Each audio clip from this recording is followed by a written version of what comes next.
Hata sikufika kwa nyumba nika receive phone call yake. Sasa huyo MP akaniambia, msichana, nilikwambia mara ya kwanza uachane na hii story kabisa, haukunisikia. Nasema so fanya hivi for the last time, if you don't want the same thing that has happened to you to happen to your daughter, and that time my daughter is 8 years. If you don't want the same thing to happen to your daughter, like that word makes me go crazy. Yeah. Literally. Hello everyone, welcome to Deep Couch. It's your girl Salma. Today I have a very beautiful lady, and when I say beautiful, I really mean beautiful. She goes by the name Faridah Simiyu. Hi. Hi, how are you? You look so pretty. Thank you so much. Welcome to our show. I'm really humbled to be We're here. really humbled to have you here, and we would love to know your story, how you grew up, how was your schooling, how has life been? Yeah. Okay. So, as you said, I have a beautiful name, Farida. I was Are you born Muslim? No, I was born Muslim. That's I'll come weird. to that. Same. I'll come to that. So I was Okay. born in Western Province, Bungoma County, Webuye District. I come from a village, small village called Miendo. Born of two. My parents.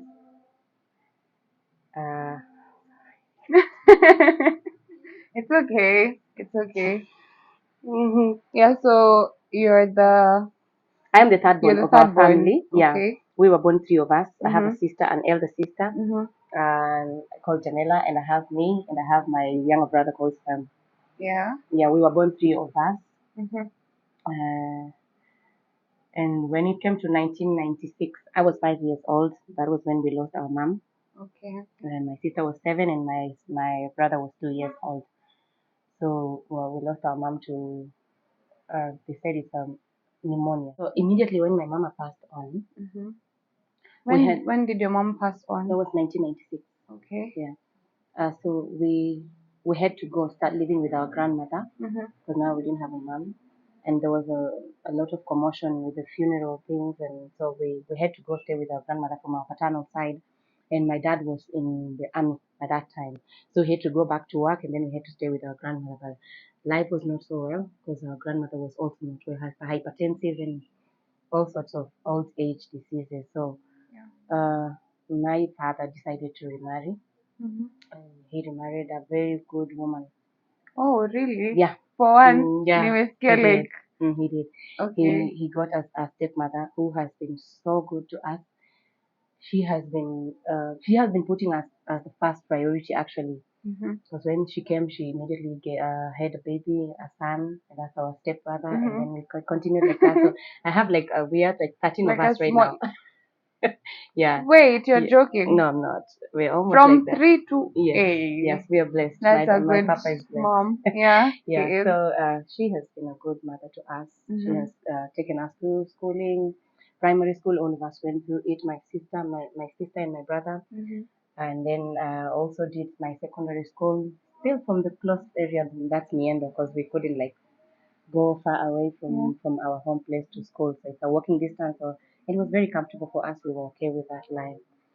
So something I wanted to ask you, when your mom passed on, how was it with her, side of the family? Did you ever, did they ever reach out, or you just guys moved on with your dad and that's how life went on? What I would say about my mama's death, I wouldn't want to expound it much. Okay. But like I told you, there was a lot of commotion from the cause of her death, and for now there was a clash between my mother's side of the family and my dad's side of the family. That one I'm not yet to get the closure on it. Yeah. But so they have been reaching out. For my mama's side, I have a few who have been reaching out, and we are really close. Okay. Now. Yeah. So the other thing, how was it like mixing two families, blending you guys with the younger ones? How was it? With my stepmother's Yeah, with kids. your stepmother's It was kids. perfect because we have been brought up in a very spiritual way, in a very godly way. My dad right now is a reverend pastor, and my stepmama is a pastor. So wait, let me ask.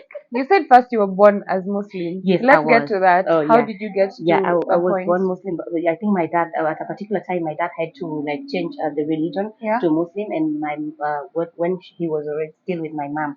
So me and my sister, we were born while they were still in Muslim religion. So my sister is called Jamila, and I am Farida. So at around, I don't know, they stayed there for 5 years in Muslim, and then they came back to Christianity, and that's when my brother Samuel was born and he was named a Christian name. Yeah. Okay, that's really Yeah, but interesting. they chose to retain our names because we were already like 5 years, 7 years. There's no way you can change a name. How did you come to Nairobi? Sasa see, you stayed as a family. It was nice with the blended family and everything. How did you find yourself in Nairobi? Oh yeah, I came to Nairobi in 2010. Okay. Yeah, I finished my O-level education at secondary form 4 in 2009. And the reason why I came to Nairobi is there was this, I don't know, there was something from the government that was going through. I don't know if it was a hoax or a true thing, but my dad managed to grab a scholarship for me to come to Nairobi to a certain college. So I came to Nairobi to learn certified public accounts in a certain college. Wow. Yes. Aish. So it Okay. wasn't easy, let me tell you, it wasn't easy. So I came and I had to start life on my own now. Nimetoka nimezoea wazazi nyumbani, nimezoea to be taken care of, so I have to take care of myself. And you're a girl. Yeah. Unfortunately, when I got to Nairobi, the scholarship thing was a hoax. It wasn't a real thing. Yeah, I already went to and registered myself in a college. I started learning for like 6 months, and then there was this thing that came from to Nairobi. They were evaluating colleges, and then they were terminating others that were not legit. So my college was one of them, and it was terminated. So I had to stop going to college, but I didn't stop there. So where were you living when you were in Nairobi? I was living in a certain kijiji. It's called Changombe, on your way to Cabanas. Alone? Yes, I was living. Hey, you're so courageous. I was living in a Mabati house. It was 700 shillings rent, and it was a lot. How did you take it? Like, vile ulienda ukapata like the scholarship wasn't legit. How did you feel? Yeah, personally, I felt bad because nilitoka ushago na the thought of nataka kuja nisome. I want to change my family background. I want to change everything at home. Know. Yeah, nilifeel vibaya because now if there was no scholarship, there's no way my dad would have afforded that school fees for me. I knew that when I was 100% sure. But how did he let you live alone? Like literally, okay, umekuja Nairobi, it's your first time. Did you have family or? Yes, I had family. Yeah. I had family, but to personal reasons. Yeah, I decided because I had a colleague that we were, let me say, a school colleague, tunasoma naye, and we decided to take those houses pale Changombe. At least it was easy. It was a peaceful place for us to kusoma, unaona. So when we lost the scholarships, yeye pia alikuwa hapo. I had a friend, a lady friend, we also lost scholarships, and we came together tukasema now the scholarships haziko, and we really tumebakisha almost like 6 months zingine kufanya mtihani ya KASNEB. Tukadecide tuende tusome library, National Library for community huko Upper Hill. So we used to take school, tunapanda gari like it was 30 bob kutoka Cabanas kwenda Tao, tunashuka hapo El Talasi, then we walk all the way to community. Tunaenda tunasoma library 20 bob every day hadi tukafikia mtihani ya KASNEB, tukafanya KASNEB part 1, and yeah, I passed.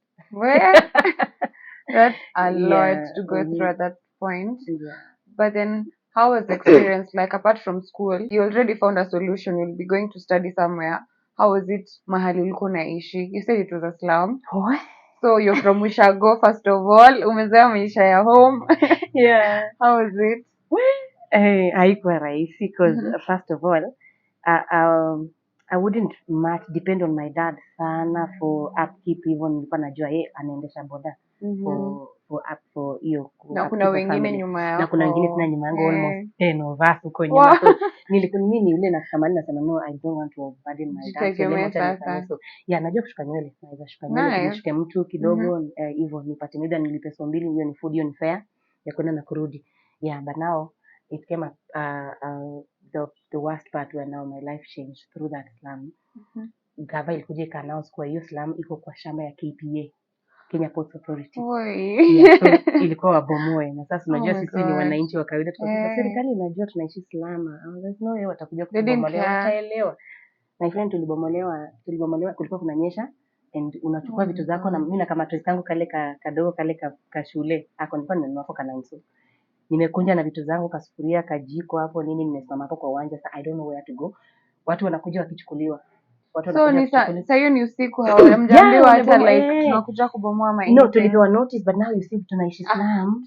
Yeah, tunaishi slum, sasa tutaenda wapi? Wacha tutungoje pengine serikali itatuhurumia. And then yeah, walibomoa saa 9 hivi, kijiji yote ilikuwa ishaanguka by saa 1. iko So flat where to did you uwanja. go to? At least mimi nilikuwa katikati ya hizo ma flat za katikati, so wakianza huko mimi niko na vitu Kabla tatu. upate ushata. Kwani ulikuwa na nini? I had my mattress, my jiko, sufuria mbili, sahani mbili za plastic, kikombe mbili, kitu like hivyo tu, like mtu akitembelea na akianza life. best yangu anaweza kuja tukule githeri pamoja. Hiyo ni sahani mbili, of course tuko fete, but yes to share. But by saa moja hivi jioni kijiji yote ilikuwa ishalala. Watu mama wanalia, watoto tumejaa kwa uwanja hapo, ndio mvua imeanza kuonyesha, tujui place ya kuenda, you know. So this lady that I was tulikuwa tunasoma na yeye akakuja kuchukuliwa. There was a guy in a lorry with a lorry, amekuja kubeba vitu zake, na pia the guy alikuja na hubby wa the lady. So akapik, so kuniona mimi niko hapa, kaniuliza uko na mahali pa kwenda? Nikamwambia acha sina pa kwenda, but napigia babangu simu nione kama atanipea solution. So I called my dad. Nikamwambia tulikuwa tunaishi tumegomolewa, na sina pahali pa kuenda saa hizi. Akaniambia msichana wangu mbele na nyuma niko na 150. Oh my god. Like it's not funny. Niambia msichana wangu mbele na nyuma niko na 150, itakusaidia mahali? Nikamwambia no, I did not let him send me because I know that 150 inaweza cost food. Nikamwambia fanya hivi, nishapata place pa kuenda, acha nitakwambia penye niko. So I didn't want to kumpatia stress pia, because my dad is also terminally ill. Kwa sababu shughulika shule everything. Siko nataka kumpatia hiyo stress sana. So this lady akaambia huyu mwenye amekuja na lori, akasema huyu dem tunasoma na yeye na it seems like hana place ya kuenda. Do you think we can accommodate her for the night, alafu kesho ifike tujue penye atajua penye ataenda hiyo kesho yake. So they carried me, tukaenda kwa mahali kunaitwa Tasia. Tasia inaingilia fedha hivi, and then you go place, kuna hiyo mtu asiji tuko naenda tu Islam, of course. Kuna hiyo siwe jiko hapo katikati ya Tasia and Doni. So tulikuwa mwisho kabisa, tukaenda tukapata yana ishuko, tukalala hapo. Kesho like mimi niko na stress. At this point, mind yako unafikiria utaanzia wapi? What's going on? Idea. And now that I'm telling you, nilikuwa nasoma CPA. So CPA nilikuwa nasoma tu kwa library. Nimebakisha like sasa 3 weeks kufanya sasa another exam of the second part. So siwezi enda home, juu siwezi acha hiyo mtihani. So you have to finish what you started. I have to finish what I started. Like lazima nimalize, juu CASNEB nayo inakwanga una book, nimeshalipa. Now nangoja kufanya mtihani. So there's no way I can go home. Sasa tumelala hivyo, watu wanalala, mimi nafikiria tu sasa asubuhi, where am I going to go? Asubuhi kafika, huyo dema akaamka na bwana yake, wakaamka kwanza pack vitu zao akienda. Me I'm just there, and then the guy was a driver. Pia anachukua funguo, anataka kutoka akienda kazi. So mimi nilikuwa tu na sleki tu, hao akianza kutoka kaniza unatoka saa ngapi? Nikamwambia mimi nitatoka tu ina few, na ngoja tu simu, ngoja nipigie. So sasa hiyo uko na plan ama unaomba tu utaenda tu like you don't have no a plan? idea where I'm going. Oh my god. Sina idea kabisa. So when they left, nikabaki sasa na Onse mwenye hiyo nyumba. Akaniachia kifungo. I don't know how he alinitrust. Alisema tu I'm going to work, but ukitoka hii kifungu niweke kwa mama wa duka hapa nje. Nikamwambia ni sawa, nitakuachia. Mimi sina idea penye nitaenda. Alafu nakumbuka niachia 40 bob ile kubwa ile coin kwa meza. Yeah, kibaki. Yeah, that one. Utanunua breakfast kule, alafu ndio utoke. Was caring enough. Sikuenda mahali. And then what did you do? I didn't go. You didn't go? So how long did you stay there? I just stayed in the house. I was crying. Nilikuwa nalia. Siwezi pigia babangu simu. Like nalia sema sasa nitaenda. Kwa road kajiambia. Okay, but hata kama you had differences with the other family members, hakuna hata ule mmoja. Unajua mtakosangia hata auntie, hata when I told you just one person you could call and say nimefika mwisho. When I told you I had differences, it was a difference in it was deep. Yeah, it was very deep. Like yes, when I came to Nairobi, I lived with a relative kwanza mwanzo before my adoption, and they hurt me really bad. Okay. And I had to start my life on my own. Okay. Yeah, but we are still in good terms because sawa now. So after mmekaa hapo, period gani ndo ulikaa ndo kaamua like you found a way of what happened? The same day when he went to work, aliexpect akuje kutoka job kama nimetoka. Okay. But mimi nilikuwa kwa nyumbani nikasema sasa, nikakaa chini nikasema I'm going to tell him. And what about the girlfriend? My friend, apparently, the husband na huyu mwenye alikuwa anakuja kuachukua, they are cousins. Oh. Yeah, they are cousins. So ni family. Yeah, they are family. Okay. Yes. So what happened? We want to know what happened. So nikiwa hapo kwa hiyo nyumba peke yangu after naenda kazi, I came up with an idea myself. Nikisema yes, it's a desperate move, but let me just try because I really have to sit for that exam. It's only 3 weeks. I have to sit for that exam. I really need that certified public account. No. So nikamgoja bila, alifika jioni, akaenda kama alienda kwa duka kuuliza akapata kia, kuna the guy came rushing. he came rushing akijua sasa Nyumba imeibiwa. Kuja kuingia kwa nyumba akapata niko nimelia, macho ni red. Pesa my aliacha hapo iko God. tu, hata sijakula kitu, you know. Mhm. Uko sawa? Nikamwambia niko sawa. Hata simjui jina. Hata sikuwa namjua jina. Nikamwambia niko sawa, but nilikuwa nataka kuomba favor. Nilikuwa nasoma na huyu msichana, but nilikuwa sina place ya kuenda. Juu hao walikuwa wameenda na pia kwa kazi yao kuhostiwa tu, I couldn't like tag along. Yeah, huwezi jiongeza mahali hujainvitiwa. Yeah. Sure. Nikamwambia mimi nabakisha, nikamwonyesha hadi booking yangu ya exam. Nikamwambia nafanya exam 22nd of November na nimebakisha tu 3 weeks, nitakuwa naenda kustudy, alafu niruhusu tu nikae hapa kidogo. Nikishafanya mtihani nitaenda, but my dad atakulipa accommodation yenye nitakuwa nimekaa hapa. Akaniambia ni sawa, hata mimi safari yangu mimi ni dereva, mimi huenda na kurudi, it's just okay, but utakaa kazi yangu pia naishi hapa. Alikuwa na kazi yake mwanaume. Okay. Na pia naishi hapa, but utajua venye interact. So were you scared? Yes, I was. I was very scared because there are two men living in that house and I'm the only lady and I don't know them. Okay. Yeah. According to the bond with you and your stepmother, were you not close enough to call her and tell her, like, just like a shoulder to tell whatever you're going through? I'm the kind of person who would analyze a situation before saying it. So me analyzing it, nilikuwa najua nikiambia wazazi wangu, that's another story. Naongezea tunakuna kitu watanisaidia. Okay. Watakuwa tuweza ama ukuje tu nyumbani. They would tell me to go home, of course, but which is not a solution. Yeah, it's not a solution. Mimi nilikuwa nataka kusoma. Like mimi niko focus, nataka babangu atoke penye yako hapo, watoto wenzangu watoke hapo penye yako, like niko focus, siko nataka kwenda home. Yeah. So what after you, so ulikapo hiyo period ya 3 weeks? Yes, alinikubalia nikae. Unakula, everything. Okay. Let me yeah, tell mentally you, obvious. I was not okay. Hata sikuwa naenda class, by the way. Nilikuwa nasoma tu kwa nyumba, natumwa tu notes na wenzangu, nasoma tu na study nikingojea exam. I was not okay, like kwa kichwa niseme naweza toka niende. Hata sikuwa na pesa, by the way. Na unajua mtu amekuhost huwezi mwambia nisaidie pia niende town. So like how was it your time ya kufanya exam, the pressure, uko na ile sasa sifai kuanguka, you have to pass because I need to get away from this. So before I get to that exam, easy 2 weeks, I don't know, easy 3 weeks yenye nilikuwa hapo, you know, I'm emotional, I'm going through, I'm fragile, you know, I'm living with someone that I don't know. So let me say things happened, and the guy that hosted me, yeah, we happened. Yeah. Ile kwa form ya he's consoling me, things vitu zitakuwa sawa, don't worry, you don't have to pay for anything. I will get up for everything. Where kama unataka kwenda kusoma wewe fanya hivi, nitakuwa hivyo. I got emotional and you know, I was lonely at that time and things happened. So when I was going to do my exam, I noticed, I realized I was pregnant. Oh my God. Yeah. I was pregnant with my firstborn daughter. Now things got complicated. Like, wait. Like, yeah. How did you even do the exam? How, like, process the whole thing? I'm telling you, it wasn't easy. Alafu pia Kasnib alikuja akapushia exam mbele. Tulikuwa tufanya mapema, then something happened ya serikali tu, and then they had to push it like another 2 weeks mbele. So it wasn't easy. First kwangu another complication was nitamwambia aje huyu mtu mwenye simjui vizuri kuwa niko pregnant, because my thought ilikuwa si ataniambia umekuja hapa 3 weeks ago, ulikuja na mimi ulikuja kuni track. And your friend? Yeah, hata my friend sikumwambia kwa sababu pia hakujua.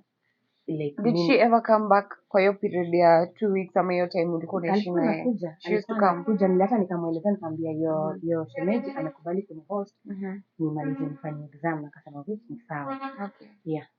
So when I realized, so you're pregnant. Yeah. How did you even know you're pregnant? I just missed my period. You missed your period because at that time I wasn't dating anyone at all. I wasn't dating anyone. Nilikuwa focus, nimekuja Nairobi. Yeah, I imagine unafaa kufanya exam. Yeah, nafaa kusoma, nafaa ku change life ya familia. So I wasn't dating anyone. I was really focused. So how did you take it? Like, how did you take it? Nilikuwa na stress, but nikasema tu wacha tu nimueleze venye atatake ni sawa, but nili make sure nimueleze after nifanye exam. So nilifanya exam na hiyo stress ya mimba na stress ya mwenye mimba sijamuelezea. I home pia mfaze pia ndio hiyo ni ex-soldier, siwezi mwambia. Yeah, like literally you're in your own bubble. I'm just in nobody my is there to understand what's going on. It was hard, but nili pray, nikamwambia God, yeah, it has happened. I didn't intend for it to happen, you know, the situation that I was in, but I just want to do this exam na nipite. Yeah, after kufanya exam, after 3 days nikaamua kuambia the guy sasa. Yeah, nikamwita kando, alimpata tu nalia tu. Nilikuwa nishafanya test nimeweka tu hapo because I didn't have the words to tell him. Yeah, so nikaiweka tu hapo, akaniambia unalia nini? Nikamtolea test nikampatia. Akaniambia you're pregnant, nikamwambia yeye. And kitu yenye alinijibu ile melt to heart yangu. What did he say? What was his reaction? Aliniambia haina shida. I hope kwa akili yako hauna akili ya kutoa mtoto wangu. Oh my God. Hey. Yeah. And I think literally I was like, please say something, you know. That and hata ungekuwa wewe ungefall in love. Manze, hapo pop. Yeah, I just for real, you've been through so much at this point, and then that was the only breakthrough I needed. Yeah, he told me what I wanted to hear. So akaniambia juu home nayo walikuwa wameniweka pressure, unaishi kwa wapi? Sikuwa niwaambie naishi kwa mwanaume because I couldn't tell him. Hakuna mwenye hawezi kubali. Hangekubali. Yeah. Okay. Nilikuwa namwambia tunaishi na rafiki yangu. Sasa akakubali na wewe ukakuwa tu sawa. Results zikatokea. No, before results zitokee, results natokanga like the next January. After some time. Yeah. So wazazi nyumbani wanapiga simu wanataka niende home now. Sasa nimemaliza shule kuja tu nyumbani na I went home. And when I got home after hata sikuwahi kuisha, my stepmother alikuwa shajua oh my God. She was like, Faridah, come here. Like, tuko kwa jikoni yetu shaka tunawasha kuni ndio kama moshi kama kidogo. Kando alafu najua vile anapika namwambia mama sio chakula usiweke roho iko. Harufu inakataa na taste inakataa. And then she told me, no, I already know you're pregnant. Nishajua kuna mambo na sasa before upatie babako heartbreak. Tunajua tu wazazi wenyewe. Rudi kama yana. Aki she's nice. Rudi tu kama yana before I tell your dad because now my dad has temper. Because he has gone through a lot like a bring ndio alikuwa ameweka akili yangu yote matumaini na jamii na save wewe ndo exactly anaanza kuja find out niko pregnant. Of course he react in a different way. Huyo ni mtu amefanya so I was really scared. So what did you do? Nairobi tena. Yeah, sasa nikampigia simu. Sasa mimi nataka mteja. No way. Kapata kwa mteja. I tried nilimcall. Simu haikuingia. But nilikuwa na cash, nilikuwa nimebakisha hiyo time kulikuwa na gari kwenda Mvumilivu basi. Nilikuwa nalipisha 600 kuja Nairobi. Nikaenda nikapanda hiyo gari. Sasa hiyo mtu mwenye naenda kwake ni mteja. Najua siko sure kama nikienda nitapata. Amehama. Bila alijua niko bola ameenda na na ilifika juu kamwambia I want to go. Were you not scared of leaving him in Nairobi going back to Ushago? Yet at that time hatukuwa tumedecide kuwa we are going to be an item. Alikuwa anajua 2 years I'm pregnant for him, but he's okay with it. But he was okay with it. So hakuna kitu ilikuwa imeingiana tunaoana ama nini, alikuwa tu anakubali mimi unaona. So hata nikirudi Nairobi sikumpata alikuwa mteja, so nilikuja bila yeye kujua unarudi. Yeah, so kwa hiyo gari nilikuwa na stress. Nilikuwa na 650 shillings. Nikalipa gari 600 nikabaki na 50 bob. My friend uko na mimba, uko na cravings. Watu kwa gari njaa, watu wananunua makuku wanakula, joto ndio hiyo. I'm so hungry. But mimi nilizaliwa na courage. Kuna una focus tu hata kama kuku iko kando yako. Nilishindwa. Leo zakai kando yangu nikamwambia tu kama unanibakisha abite. Alinipa imagine. Oh my God. Alinitafuna akanipatia soda yake, but tukiwa hivyo tukielekea Limuru I think. Tried calling you kuja MPESA. Sasa hiyo kabla tried calling you mind yako ina hit nini? Nimepigia umse ako mteja. Sasa mimi nilikuwa tu nifike niende penye anaishi. Haukuwa time store anything. Sikuwa na anything else ya tried calling yake amefungua simu. Yesema thank God. Yeah, niko like oh my, hata sikungoja like I did not wait. I was like nizazima tena. Calling then nikamwambia hello, nikamwambia nimetoka home. Mama ameniambia nirudi. Amesha find out niko ball na amesema siwezi kaa home. Akaniambia umefika wapi? Nikamwambia nimefika Limuru. Akaniambia nilikuwa nimeenda kazi Mombasa but niko on my way narudi. So uko na kia nyumba ama? No, I don't have the nikamwambia kifungulia hata kwa ule mama wadogo. Akaniambia hapana, nilienda naye. Aya, akaniambia saa hii naelekea. Niambia kwa mtoto wangu ama kwa sababu ya very far penye nilihave kufika taoni kasubiri. How are you feeling at that time? Because it's like the first month. the first month hapo kuna hizo manosia hizo vitu zote zina happen yani kwanza kwa hiyo gari tukikuja tu yani it was stress for me, it was stress. Si perfume za watu, si chakula zenye wanakula, si watoto wanatapika, si yani kile kitu joto ndio hiyo. Juu gari ingine ni cheap 600 bob, of course ni dirisha zifunguka, ni sijiski yani nilikuwa nasikia tu me I'm in another world. Nikafika venye tu alishika simu mimi nikapata at least a ray of hope, unaona. Yes, alikuwa amesema kwa mbali, nilikuwa comfortable kumngojea. Nilifika hizi gari zinakuja slow, ukipanda asubuhi hivi unafika hata saa 3 usiku. Saa 3 ilipata niko tao. Nikamngojea, nikapiga simu tena, akaniambia in the next 2 hours atakuwa amefika Nairobi. Akaniambia nipande tu gari niende hivi Kasia.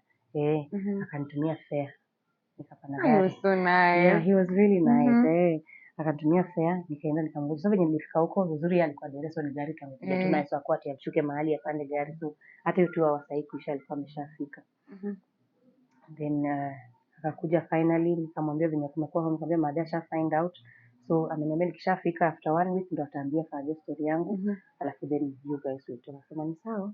Reaction yake ilikuwa tu ni sawa. No, alikuwa tu ni sawa. How chill was this guy? So umemongojea akafika, ukamexplainia how it went. And ukamwambia your mom ataambia dad like a week after ushaenda. How are you feeling? Wachana yeye sasa. He's calm, he's okay. Mimi kwangu I was heartbroken because on my side nilikuwa nangoja tu venye Faridah ataambiwa, cause nilikuwa najua nime heartbreak kabisa. Nilikuwa najua reaction yake haitakuwa sawa, cause kwangu ndio hadi alikuwa amenikalisha chini lecture akisema naenda Nairobi, venye watu wanapanga lecture kuja Nairobi. Wewe umeshaona venye familia yetu tuko, ulishapita mtihani yako form 4, uko na B class yako, concentrate na masomo, ukuje uchange you know. Sasa ninajua niko bold, which means masomo yangu pia imekatizwa kidogo. So nilikuwa disappointed in myself. Nilikuwa disappointed kabisa. So how is it? Ukaamua sasa tutakaa na yeye ama what was the way forward from that? That was literally how I got married. Oh my God. Yeah, I didn't actually nikikuja kumuona the second time nikitoka home, hapo ndo nilijua his second name. Yeah. I only know his never met his family? No. Only your friend? No, only my friend, yeah. Na the first time tulimit ni ile akikuja kutuchukulia mizigo pale kama tumebomolewa. That was the only time I knew him. Yeah. Na tukaanza tu family. Was it okay? For me nilikuwa scared, yes, because nilikuwa entering a marriage with someone I totally don't know. You don't know anything about him. Yake nini. But yeah, tukaanza tu life hivyo pole pole, tukaanza plan each other. Yeah. Fall in love. So what happened after that point? The baby came. Yeah, tukahama Bouncing baby girl. I'm telling you. Tutangazaliwa Dandora by the way. Tukaanza kuishi Dandora phase 4. Huko ndo mtoto wangu alizaliwa. We were very happy because he was very humble. Tulikuwa tunaanza life, tumepata wale ka single room, tumetoka kwa mabati. Yeah, tulikuwa tu sawa. Yeah, me I fell in love with him kwa sababu he accepted the condition. Na hakuruka boni. Mtu mwingine angeruka. Yes. Yeah, nikajifungua. After kujifungua bado exam results ziko around the corner. Yeah, actually results zilitoka nikiwa ball. Zilitoka nikiwa ball. How was pregnant? Ilikuwa aje? I passed 2 units and failed 1. Hey, but at least you tried. No, ukajikaza hadi mwisho. Nilipass mbili nilijikaza. That was like now part 2 of CPA. Yeah, and that was now the end of my studies. So ulimalizia hapo. So let me ask you, umetoka sasa umekuja Dandora. This is a new area. Like you're married. Umeshajua fate yako na shule. You know everything literally. What was the way forward? Kulienda aje? Actually, we never called my dad. You never talked to him again? No, courage kabisa. Alikuwa anataka madha ananiambia mama, nikamwambia no, acha tu nijifungue. Sitaki mimba yangu ni mimba nikijua babangu alikataa ama babangu alikuwa na stress. Acha tu nijifungue tu mtoto. Nilikuwa na stress. Hiyo period unaenda kujifungua. How was your health? Ulikuwa vipi? Ulikuwa sawa? Unajua kuna watu wananonanga weight like ya mimba, you're like oh yeah. My pregnancy was a stressful one. Sikuwa na peace of mind kabisa. Yes, the partner was very encouraging, but mi side yangu nilikuwa tusaidia baba yangu. No. Yeah, like dad. You felt him. Naona tu nimedisappoint, sijui kama nitamwambia aje. Sasa mimi nikasema acha tu ningoje, nikishajifungua mtoto analetaga joy. Exactly. Haiwezi kataa, atamuona hivi roho hii mjukuu wangu. Mtoto analetaga joy. So ukakaa literally hukumwambia? No. How long did it take you for? Immediately I gave birth. After you gave birth, you told him. What was his Nikaambia mama reaction? mwambie. Sikumwambia mimi mwenyewe. So what was the reaction of your dad after ameambiwa na your mom? Like, he called this is me. what happened. Alinipigia simu saa 2 usiku. Nakumbuka nilikuwa in bed na the baby daddy. Baby daddy ako happy nimepata daughter anamfanana. Sasa na my dad called. Ikalia mara ya kwanza tuko hivi, wewe chukua. Sasa wewe chukua. Then I'm like, itabidi tu sasa. Like, hello. Then my dad asked me, habari msichana wangu, nikamwambia mzuri daddy. Kaniambia ni mamako ameshaniongelesha. Kaniambia hivyo ndio umeamua? Oh my God. Yeah, that question. Really? Kwangu sijui ameileta na uzuri ama ameleta na ubaya. Kaniambia hivyo ndio umeamua? Nikamwambia nimeamua. Kaniambia kwa hivyo umeoleka? Nikamwambia na nimeshajifungua mtoto msichana. Oh my God. Akaniambia bado ni mtoto wangu. Na kama hii unaona uko sawa, mimi pia niko sawa. Just make sure umwambie alikupata ukiwa unasoma na make sure ameendeleza masomo yako. That's really strong. Yeah, so na akasema nipatie simu niongee na yeye. Nikampatia, akaongea mimi sijui Ako amepanic alikuwa acha tu nitampigia baadaye. Like no right now. Yeah, akaongea na yeye. Wakafanya agreements hapo, wewe nitampeleka shule, I'll take care of her, don't worry, nini. Yeah, and that's how we started life. That's how you started life. Na maisha ikasonga. So what point ndo ulifika marriage kufikisha wapi? How was the marriage life? Marriage life was okay for the first 5 years. Tulikuwa tunaunderstandiana because you stayed together for how long? 8 years. Yeah, I was married for 8 years. So the first 5 years tulikuwa sawa because we were still learning each other, fall in love because tulikuwa tunajuana hivyo, tukajuana kiundani. Akaenda kwetu. Akaenda kwetu akajua wazazi, mimi nikaenda kwao pia nikaishi for almost like 1 year tukajuana, unaona. Yeah. So sasa bond imekuwa strong, family mbili now they know I'm married and people wanajua I'm the wife, you know. Yeah.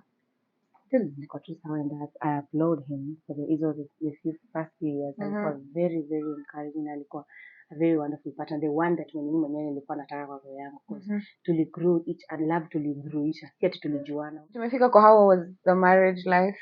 You said the first 5 years it was okay, it was heaven. It was heaven because you know mtu mwenye hamja date mmepatana hivi bado hamjajuana, so we grew together literally. Tulianza kulaniana from scratch, unaona. Tuko kwa marriage yes, but tunaanza kulearn each other like kama we are on a date but we are still married. We are married, unaona. So it was very okay and he was in love with her daughter, his daughter, kwa sababu the daughter was like aliwafanya mbond kabisa. Mtoto alifanya sana ndo tukabond kabisa. So yeah. So ilifika at what point sasa ndio ukaanza kuona this is what is going on, I don't feel okay here. Yeah. Your things changed after, let me say, after naweza sema 3 years kwanza, wakati alipata kazi kwa kampuni ya lika ya kuuza pombe. Alipata kazi kama driver, delivery driver. So now that's when things started changing because he wasn't drinking. He wasn't drinking at first. Hata harufu ya pombe pekee yake hangi. So he started drinking because of friends ama? Okay. Alikuja akapata group ya friends, almost like 6 men hivi. Walikuwa wanafanya kazi pamoja huko, ni others wenye hawako wanafanya, wengine wenye walikuwa na supply ya pombe. He got friends there. So the company ikakuwa mbaya because we reached a moment yenye walikuwa wanakuja kwa nyumba like 6 men. Naishi kwa bed sitter and then like 6 men they are drinking because unajua napewa pombe ya bure. They are drinking and then my child is there. Unaona, mtoto wangu wako hapo wanaona. How was it for the baby? I will not say about the baby, siwezi jua the reaction yao, but kwangu kama mama. No, as in how did you feel like this is a girl, she's really young, she doesn't know what's going on and it's not right for her to say that at a very young age. I was not safe kabisa. I was not safe kabisa. Nilikuwa najua anything can happen. Hawa watu wanakunywa pombe, unaona. They're not in their right sense. They're not in their right sense. So vitu zianda hivyo kunywa pombe, nikiongea tu kama unakunywa pombe, at least mwende hata mkunywa nje kwa club and then you come or maybe your friends are coming to visit me, I don't sikatai. They can come tukule pamoja and then they go. But isike pale penye mimi naenda kazi alafu nakuja napata mnalewa na watoto wangu wako hapo. So I got pregnant again. Nikapata mimba ya pili. That time That time shida zimeanza. Yeah, hazikuwa zimeanza zile like ni ile tu I little want red to flags change, because hii change. nitamwongelesha tu kwa sawa, so I was pregnant. And then nikiwa pregnant hivyo my second pregnancy nikakuja nikapata taarifa. I think he had a child out of alikuwa na mtoto but kwa the ex, but mimi siko na hakuwa ameniambia. He never told you? No, hakuwa ameniambia, na tumekaa almost 5 years siko najua kuna not at one point simu ilipigwa ama anything. No, he was very secretive. I didn't know. You didn't realize at one point he had a child or something? No, I did not know. Sikujua, nilikuja find out baadaye from a relative mwenye alikuwa anajua, anafikiria anajua. So alikuwa anasema kijua anajua. So you were in the dark yeah, all this time? I was totally in the dark na and then you're pregnant at the same I'm time. Pregnant. Mimi kwangu sina shida na mtoto, unaona. Mimi sina shida na mtoto. Angeniambia tu communication, unaona. So at that point nilishtuka. Because now that venye nilijua ako na mtoto and then they're still in communication with the baby mama. Ikafanya nikaanza kulink up vitu mingi sana zenye alikuwa anasema anatoka anaenda mahali na analala huko. And then vitu zikaanza ku add up kwangu, then nikashtuka, then nika lose pregnancy. The second, it's okay. Nika lose the second pregnancy. Yeah, nikakuwa mgonjwa, nikaenda hospitali nikaoshwa, and then akakuja akaniexplainia akasema yes, niko na mtoto msichana mkubwa kushinda ours, na ilikuwa ni kitu ya kitambo nini yeah, ambayo kwangu you're still not okay with it. Just not okay with it, but nikasema sawa basi, at least nikijua mtoto wako ajuane na watoto wangu because they are siblings. Yeah, because it's just a baby, mami sina shida nayo. And tukienda nyuma, you were also brought up by your stepmom. Yes, she was so nice to you, so sina shida na yes, you would do the same. Because mimi najua mtoto hana shida yoyote. Yeah, akanikubalia, akanielezea hivyo, mimi nikakubali. Nikamwambia tu it's okay, now that you have spoken, ungeniambia hivyo kutoka kitambo. Mimi tukaendelea tu na life hivyo. I got pregnant now with my son. Yeah, hapo nikiwa sasa mama ya kijana, ndo sasa mambo ikawa wazi kabisa, kukataa nao from let me say just the main thing that made my marriage like in general, in general is the influence ya marafiki, influence ya familia. It could reach a point of tuko bed sita na wanaume wako hapo sita, amekuja kuwa host kwa zile za wanakuja kutafuta kazi, wataenda tu. And how do you maintain such a marriage? No, you can't. Yeah, it was too much for me. So what point ulifika ukasema sitawezana? Mimi I don't give up easily. I don't give up easily kwa sababu at first najua nikiachana na huyu bwanangu, you already have a kid, you already pregnant, ninaenda nyumbani kupeleka hizo shida wapi? Unaona, napelekea hiyo burden napeleka wapi? So mimi ni ule nilipata, let me just stay, let me I'll talk to him, he will change. But what would you say makes women wanataka kuvumilia? Apart from you, I don't want to give up on my family, but you as a woman, not the kids and him, you as a woman in a relationship yako, what still kept you there? Yeah, I think it's that fear. Ni hiyo fear tu ya kusema starting all over. How am I going to start over? Like people already know I'm married, when you be a fulani, and then all of a sudden they see you. Unaona hiyo fear tu, unaona the stigma yenye watu watakuletea hiyo ya ulikuwa umeolewa nani not, and then they start blaming you for something. Do you regret anything at one point? No, I don't. You don't? I don't. So after the marriage ikaharibika, what happened? My marriage actually it broke once, because there was a time I came nikapata, because niliona mambo imekuwa ngumu. I went back home to talk to my stepmom on a personal level, because kuna time nilikuwa nashinda nikimpigia simu namwambia I'm going through this in my marriage, but you know my mom is a pastor, my dad is a pastor, they are against divorce. They be like, please, we have to pray about it. You know, any issues zinakuanga hata pia mimi kwangu unajua ndio tufika hapa na babako, it's not like we are that small, you know. So nilichinda nikivumilia for that time, but nikaenda nyumbani sasa kuambia mamangu on a personal level, aelewe sasa this is what I'm going through. This is what I'm going through. At this point, how old is your young child, the son? My son is like 3 years. 3 years. Yeah, okay. 3 years. Nikaenda nyumbani. Mamangu akaniambia just go, ufike hivi and talk about it, talk this and this. Nilikuwa nimejipanga mpaka na strategy nakuja, like see how I'm going to save my marriage, but unfortunately when I came back, my husband had carried everything kutoka kwa nyumba, hakukuwa. Alibeba kila kitu akaacha tu sofa na kitanda. Why? I don't know. Nilipata yeye ameshatoka yani. So how did you take it? Like umerudi mtu ashaenda. It was heartbreaking kwa sababu nilikuwa nishafika mahali pa give up, but nikasema let me stay back kidogo nione kama we can work on something, but now that nimesha decide I'm going to work on it, and then napata amesha move on. Nikasema it's okay. Nikaanza kuishi peke yangu for like a whole year. Were you working? Yes, at that time nilikuwa nafanya kazi airport. Nilikuwa nafanya as a receptionist in a VIP lounge ya airport. So nilikuwa tulikuwa tunasaidiana hizo expenses and everything. So you used to talk to like after ametoka ameenda, you tried calling him mama? No, I just called him and he didn't pick up. He didn't pick up. I think aliniambia tu venye umepata hivyo ndio kuko. Oh my God. Yeah. So nikafind a way, nikaanza nilipa job. Hiyo nyumba nikaishi hapo for 1 month. At least kulikuwa na kitanda na kulikuwa na kiti. Yeah, so nikakaa hapo na watoto, wakaendelea na shule kwa the shule was just close by. Nyumba ikanilemea rent kwa ilikuwa 1 bedroom. Ikanilemea rent siku msingi manage kulipa na nilipa pia na school fees ya watoto nilikuwa private school. So I had to move to a smaller house. Nikamove kwa bedsitter. So for 1 year nikaishi bedsitter tu hapo Mara. Nikaishi tu na watoto hapo. Sasa unaona ile unafika mahali mawazo zinafikia like everything is like your world is crashing. Like after all these memories, all these years, your bond yote and then the kids keep asking for their dad, you know. They don't know what, they don't know what's going on. You can't tell them this is what mom is going through. I've never told my kids that unaongea against their father, no. So akawafika mahali akaanza ku reach out, reach out akaenda akaongea na babangu akaniongelea. At this point each timeline yendo I reach out ni after how long? After like a year. So a year you never communicated, you never talked. Au joy patana tena mahali hivyo ndo kuko pia mimi nikashat. Haukuipatana naye mahali ama you didn't have close friends when you wanajuana? I wasn't looking for him. How was the feeling after he reached out after a year? Like ushaendelea na life yako, uko sawa, ushakubali hivi ndio vitu ziko.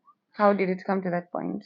To me, part of me ilikuwa inataka a reach out kwa sababu nilikuwa nimefika point ya the loneliness part, the expenses peke yako za watoto kwa hapo kwa shule na watoto pia wanashinda kumuulizia.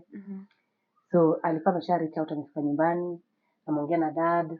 My dad reached out about my son-in-law has changed. You just go and see how you can talk and patch things up. Yeah, and then nikajiambia why not? Let me go and try. Maybe this 1 year he has seen reason and he has changed. So nikakubali nikarudi. Kukaendaje? But your dad hakujali the fact that this guy left and he just ama yeye alikuwa ni ile mzazi like I want I don't want my daughter to be lonely. I don't want my daughter to ikae nyumbani kila saa na mkejeli ameachana na bwana yake alikuwa ameoleka. You know all those ridiculous. So part of him ilikuwa zile za anataka mimi mtoto wake akuwe kwa familia yenye stable and a happy family. So I said why not? I went back because my dad already had talked to him and accepted him. So mimi nikarudi tu, we started over again. How was it? They would say it was good at first, but for me trust issues zilikuwa mingi sana. Zilikuwa mob because he was still in the same company, in the same liquor company, the same friends, the same cycle of friends, it was the same, nothing had changed. But mimi nilikuwa nataka tu watoto wangu wafurahi na wao walifurahi by the way because I saw the bond with them and the dad. Like you just put your kids first. Yeah, I put them first. Kabisa sikuwa nataka hata kufikiria mimi nitafeel aje kama sitakuwa happy, but I just wanted them to see a complete family. So I went back for that, for them to see we are a happy family even if I had to pretend. So did he change the habits of bringing the girls to the house? He did not. Ukumpatia terms when you were getting back? I did, but this is what I want, this is what you have to do. I think to him walikuwa naona kama nikimzuia marafiki kuja kwa nyumba mimi namkalia. Unajua bibi anapokalia. So hii nyumba yangu mimi nalipa rent, huwezi nipangia watu wanakuja na kutoka. So that house was bigger kidogo, so now it was even worse. So nimeweka kitanda hapo double sitting room and the kids are sleeping there, na sasa nafanya kazi hapo, I go at night shift, you know. And the girl is bigger now. The girl now is bigger, for almost 8 years huko, you know. Nilikuwa tu na worry hiyo. Na nikimuelezea kidogo namwambia siku moja utakuja ukatata mtoto wako msichana anafanyiwa kitu hapo. So you think my friends so he's like brainwashed at some point. Brainwashed. So alikuwa ile marafiki zake ama anyone from the family angemwambia kitu anasikiza. So my opinion didn't count at that time. So that was another clash. So how did you feel the second time ndio sasa useme tena hii ya pili So the second time was worse because it included now verbal abuse and physical abuse. Okay. Yeah, it Okay. yeah. So yeah, the second time was worse. Like he used to abuse, He used to, the yeah, the he used verbal to do it abuse, yeah, in front of everybody. in front of the children too. Yeah, and he uses very very vulgar languages. And my daughter now, baadaye anakuja anauliza what does this mean? What does this mean? Yeah, and pangu haiko inanikalia vizuri. So ukaamua tu sasa mali imefika, I have to go. Yeah, I just decided nikasema now this it's not working. I have tried for the second time and it's not working. So the only thing I have to check is the safety of my children and also my safety. Yes, your now, safety yeah, too. because you don't know haikuwa tu sawa. Sasa ukadecide sasa wewe ndio ukaamua hiyo siku sasa mimi naenda. Yeah, now the moment when I started to talk about going, because I told him it's really not working. Yeah. Wacha tu, well, let's just patch ways, nipatie tu watoto niende nianze life vizuri mahali, and then because now haiko. But there's a saying that says lawyers don't give their kids. No, they don't. So what happened? He was like, hakuna mahali unaenda na watoto wangu, kama unataka kubeba kitu toka kwa hii nyumba venye ulikuja, and Matthew, everything in that house was mine. When you were working from when the airport job. Yes, because literally ni kama nilikuwa nafanya tu kila kitu, aliniachia and then kwake focus ilikuwa kwa familia na ku make the friends happy. Si kuja mpewe like yeah, ni focus na kufresh nikamwacha ni focus na familia. I could help him kulikuwa na chip in kwa kila vitu za fanywa za nyumba, na ikafika mahali akaniachia sasa kila kitu, is like not doing anything at all. Nikasema now I think I'll have to look for my own peace of mind because the abuse ilikuwa inani affect kabisa mentally. Sikuwa hata na concentrate hata job. So did he allow you to live peacefully? He did not allow me to live peacefully. I remember the time I left. I don't want to talk much about it, but the police were involved. I was literally like locked in my own house. I could not leave. Oh my God. I had to involve the police to come through and arrest the person who was. And what are your babies thinking at this point? Because this one's 8 years old. She understands everything that's going on. Alikuwa zile za mom, kwani tutoki nje tuende tucheze. Mom, kwani like this, Police wamekusaidia umetoka kwa that situation umehama. How was it like? The way walikuja, because I was like literally held in my own house, and then the brother was there, ameambiwa usimruhusu atoke, so the police came and they arrested the brother, and then they told me we cannot stay here and let you move because anaweza kuja aseme tulikusimamia ukaiba vitu zake. So just if you want to go, take your kids. Now kitu yote yenye unaona itakusaidia kwanza maisha, chukua na utoke. And I took my kids, nikachukua na a few clothes, na nikaenda kwa kazi yangu mwenye alikuwa amenisaidia kuitao maaskari. Nikaenda kwao, and then she hosted me for 2 days. After hapo nikaenda nyumbani. Kwa mom. Sasa ukarudi tena. Nikaamua tu sasa that is the only place I can go because sasa sikuwa na pesa kwenda na home is the best. Nikaenda tu home.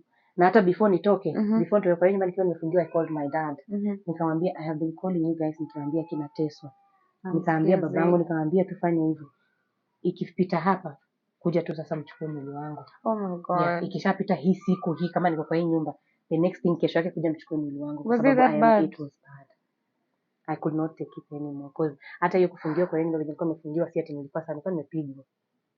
No hospital, no nothing. Uko tu hapo. Majirani hawangeweza kusaidia. Jirani ndiye alinisaidia kuita askari kwa sababu nilirusha namba ya simu kupitia mlango wa dirisha nyuma. Ndio akaniambia piga tu namba waambie wanitie askari kuja nisaidie. So jirani pia alinisaidia. Because the usiku yake haikuwa sasa, ilikuwa kelele tu because I was being beaten. So umerudi home. How are your siblings perceiving you? How is your mom? Dad pia ndio huyo hapo. Understand? Umeleta pia wajukuu umewaletea. Like you see. So vile nilifika home hata nikilia tu, like nikifika kwa gate nilikuwa tunalia tu machozi. My kids ndio wameshuka, my stepmom is coming to kunikaribisha, my dad ako hapo, but they were very understanding. Wakaniambia sio mwisho wa maisha, you have tried, umekataa. Yeah, you are still our daughter, it's not your fault, you can just stay here until we figure out things. So nikastay home hiyo 2020. Unfortunately nilifika tu home hivyo na watoto. COVID ilikuwa ishaanza kwa nilikuwa nimeachishwa kazi kwenye nilikuwa nafanya juu ya hiyo COVID. Tulikuwa laid off. And then sasa nikaenda hii sikuwa na job hiyo time. Sasa nilifika tu home hivi lockdown sasa. So kakaa the whole 2020? Yeah, not like the whole 2020. So they gave us a lockdown of like 3 months. They started with 3 months. Yeah. And then after 3 months, they added another 3. I don't know if 3 months or weeks. I'm not so sure. But I think 3 lockdowns. It wasn't so strict. It wasn't strict, but I couldn't get to Nairobi now. Oh, yeah. I couldn't get back. I really wanted to come back to Nairobi, niachie mama watoto. Alafu nikuje nitafute job, kusikuwa na job hiyo time. So So COVID happened, COVID and then happened, what yeah. happened after hiyo? Mkakaa. Yeah, so I had to reach out to a friend of mine that time. Nilikuwa nakwambia nilikuwa nafanya kazi airport kwa VIP lounge, which means I was able to access A lot government of officials. exactly. Yeah, and that time government officials hawako wanakuwa restricted kupita. So nika reach out one of them, nikamwambia mheshimiwa, I'm this like this and this, nikampigia story yangu, nikamwambia bara really nataka tu msaada kupita hiyo lockdown nifike Nairobi. Huyo pia alinisaidia, she was alikuwa a lady. Alinisaidia nikafika Nairobi, na kufika Nairobi sasa ndo ni amekuacha sasa. Ndio ameniacha go sasa, on. hapo hapo kujipanga. Sikumwelezea nataka tu msaada. Wewe unataka tu kufika Nairobi. Nifike tu Nairobi. So what happened? Umefika Nairobi, ushafika, ujui where to start. So when I COVID, got to vitu zimechange, industries zimechange, people have been laid off. So nikifika hivi Nairobi, like I told you, nilikuwa nafanya kazi airport. So kazi yangu literally mostly ni kusaidia pia watu wa wheelchair, wale hawawezi tembea. So nikiwa airport niliwahi kumit one prominent sheikh. Aliniwahi msaidia na mtoto wake ako na cerebral palsy, nikamsaidia hadi kutoka kwa ndege hadi nje, na akanipatia namba kama keti nje. So that day I took a leap of faith. Kasema mimi kama mbaya. And I really blame that sheikh. Nilimwelezea, nikamwambia hata nikiwa nyumbani nilikuwa naongea naye, nikamwambia nimepoteza kazi, niko hivyo. He used to send me cash, anasema fanyia watoto shopping, saidia mzazi, mnunulie dawa, mzazi ill hivyo. So nikikuja nikamwambia sijai muitisha something big like this, but let me just take a leap of faith. Nikamwambia nimekuja Nairobi kwa hivi na hivi, na venye nimeshafika hata sina pale pa kulala, nataka kuanza maisha fresh. Nilikuwa nimeacha vitu zangu kwa kazi yangu ile in hospital for 2 days, nichukue kitanda double decker, I carried it na a few clothes. Akaniambia uko na nini? Nikamwambia niko na kitanda na peke yake tuna manguo. He sent me 15,000. Oh my God. Yeah. Alitumia 15K. Hey, you should big up Kwangu. Kwangu. Hey. Yeah, I know. That was like an I know. angel. It was at that like point. An angel sent from heaven. Nilifurahi sana, like immediately nikaenda kutafuta bedsitter. So umehama. Nikatafuta bedsitter, nikachukua hiyo kitanda. 15,000 usha spend kwa nyumba deposit na unakula. Ilikuwa 6,000 I think. Nikalipa 12K, nikabaki na 3,000. Matumizi hapa na pale. Matumizi ndio hiyo. Basi sasa at least nilikuwa na kazi yangu, akanipea kama mattress. Nikaanza kuweka kwa kitanda tu ya chini. Sikuwa naweka kwa ya juu sikuwa na mattress. Nikaanza tu like pole tu. I wanted to ask you, how did your parents feel like ukiwaambia I'm leaving and it's COVID time, you don't have a job, umekuja na watoto and you're going back without them? Yeah, they were a bit insecure kwa sababu honestly hawakuwa sure naenda wapi, but sasa kwangu I don't disclose much. The only reason why niliwaambia wanikalie na watoto ni because niliwaambia nimepata kazi. Because hawangekubali. Hawangekubali. Okay. Now where are you going? Niambia nitawaacha slightly, nimeshapata kazi, but now utaniacha niende kwanza nifanye kazi 1 month, nikishapata nyumba niwachukue. But my stepmom was okay with it. My dad was okay. And that time usha rent nyumba. The phone calls, like when you talk to them, how did you feel about it? I was crying every time. Like they're so innocent, mommy. Why did you leave us? Mbona umetuacha, sikuje utuchukue. And then nilifacilitatiwa kufika, so bado kuna lockdown. There was 2 more lockdowns zilifuatana after nimeshafika Nairobi. So because I just want my kids here, but sasa siwezi wafikia, alafu najua bado sijapata kazi ile napigia kabisa. Yuko stable. Siko stable, nilikuwa nafulia watu manguo, nilikuwa nafua manguo, napata kidogo na tuma home. Hivyo sasa. But at no point they ever give you pressure like no, nilifika mahali kama sina mimi nyamaza. I don't even pick the calls because nilikuwa naona zinanistress, so sikuwa nachukua hizo simu. Okay. Nilikuwa najua tu nyumbani hawezi kosa chakula. So like I just like to say, from like the Deep Coach family, we have like a small thing for the babies. Oh, no. Just a small thing for the babies. You just have to go check it out. It's not closed down there. Thank you. Yeah. You go check. Where is the beginning in Victor? Yeah. I'm very sure they're going to be happy. Thank you so much. Because I really understand the things that you're going through, and it's so hard to explain to the babies like sina hii. Like mtoto akisikia njaa hauwezi mwambia sina chakula. Exactly. Yeah. But thank you so much. I really appreciate. You're welcome. Bosses from Deep Couch. She said thank you. Yeah, I really appreciate. We love you as a family, and we're always here for you and for your babies. Thank you. Yeah, so the other thing I wanted to ask, sasa hii mambo yote ishapita, usha decide nimeanza kutafuta job, unafanya hiyo ya kufua, una survive kidogo, yani una survive hapa na pale. What happened? How was life like? Ndio ufike to some point. Sasa mimi hata nikifanya hiyo kazi zote, nikiwa kwa nyumba nikifulia watu, nifanya hizo usafi, my heart ilikuwa airport because nimefanya airport almost like nilikuwa nimefanya kutoka 2016. How are you feeling? Umetoka job ya airport alafu unafulia mtu manze. I was really depressed. Most of the time nilikuwa nachukua na stress ni hiyo job, kwa sababu hiyo job nilikuwa nimefika mahali, nilikuwa nimeshapanda rank hadi niko almost mshahara nilikuwa almost 50k. Like nilikuwa I was okay, like enough immediately you just lose your job, umekatika, and you don't have income again. I lost friends. I reached out to friends wenye tulikuwa tunafanya nao job, hata kuomba tu pesa ya chakula. Hapo ndio unajua sasa watu wenye ulikuwa unaishi nao kazi. Yeah, I really tried to reach out. But as like along your journey, would you say a lot of women have supported you? Yes. Not financially, but like ile support ya woman to woman, you know? I get this is what you're going through, and this is the much I can offer, you know? I can tell you it's a few. Women ni a few. And the guy, he disappeared kabisa. Yeah. So he's out of the picture kabisa. Nikasahau kabisa, nikasema now I have to forget, because now na kusahau haikuwa rahisi, because now that was another stress. Nilikuwa hapa nashinda watu nyumbani, wanajua yeye ameachana na amekuja akatupa watoto huku, amerudi Nairobi kufanya shughuli zake. So I'm in that state. Yeah, how do I explain to them that it was not my fault? Like I really wanted to go. I really wanted to leave.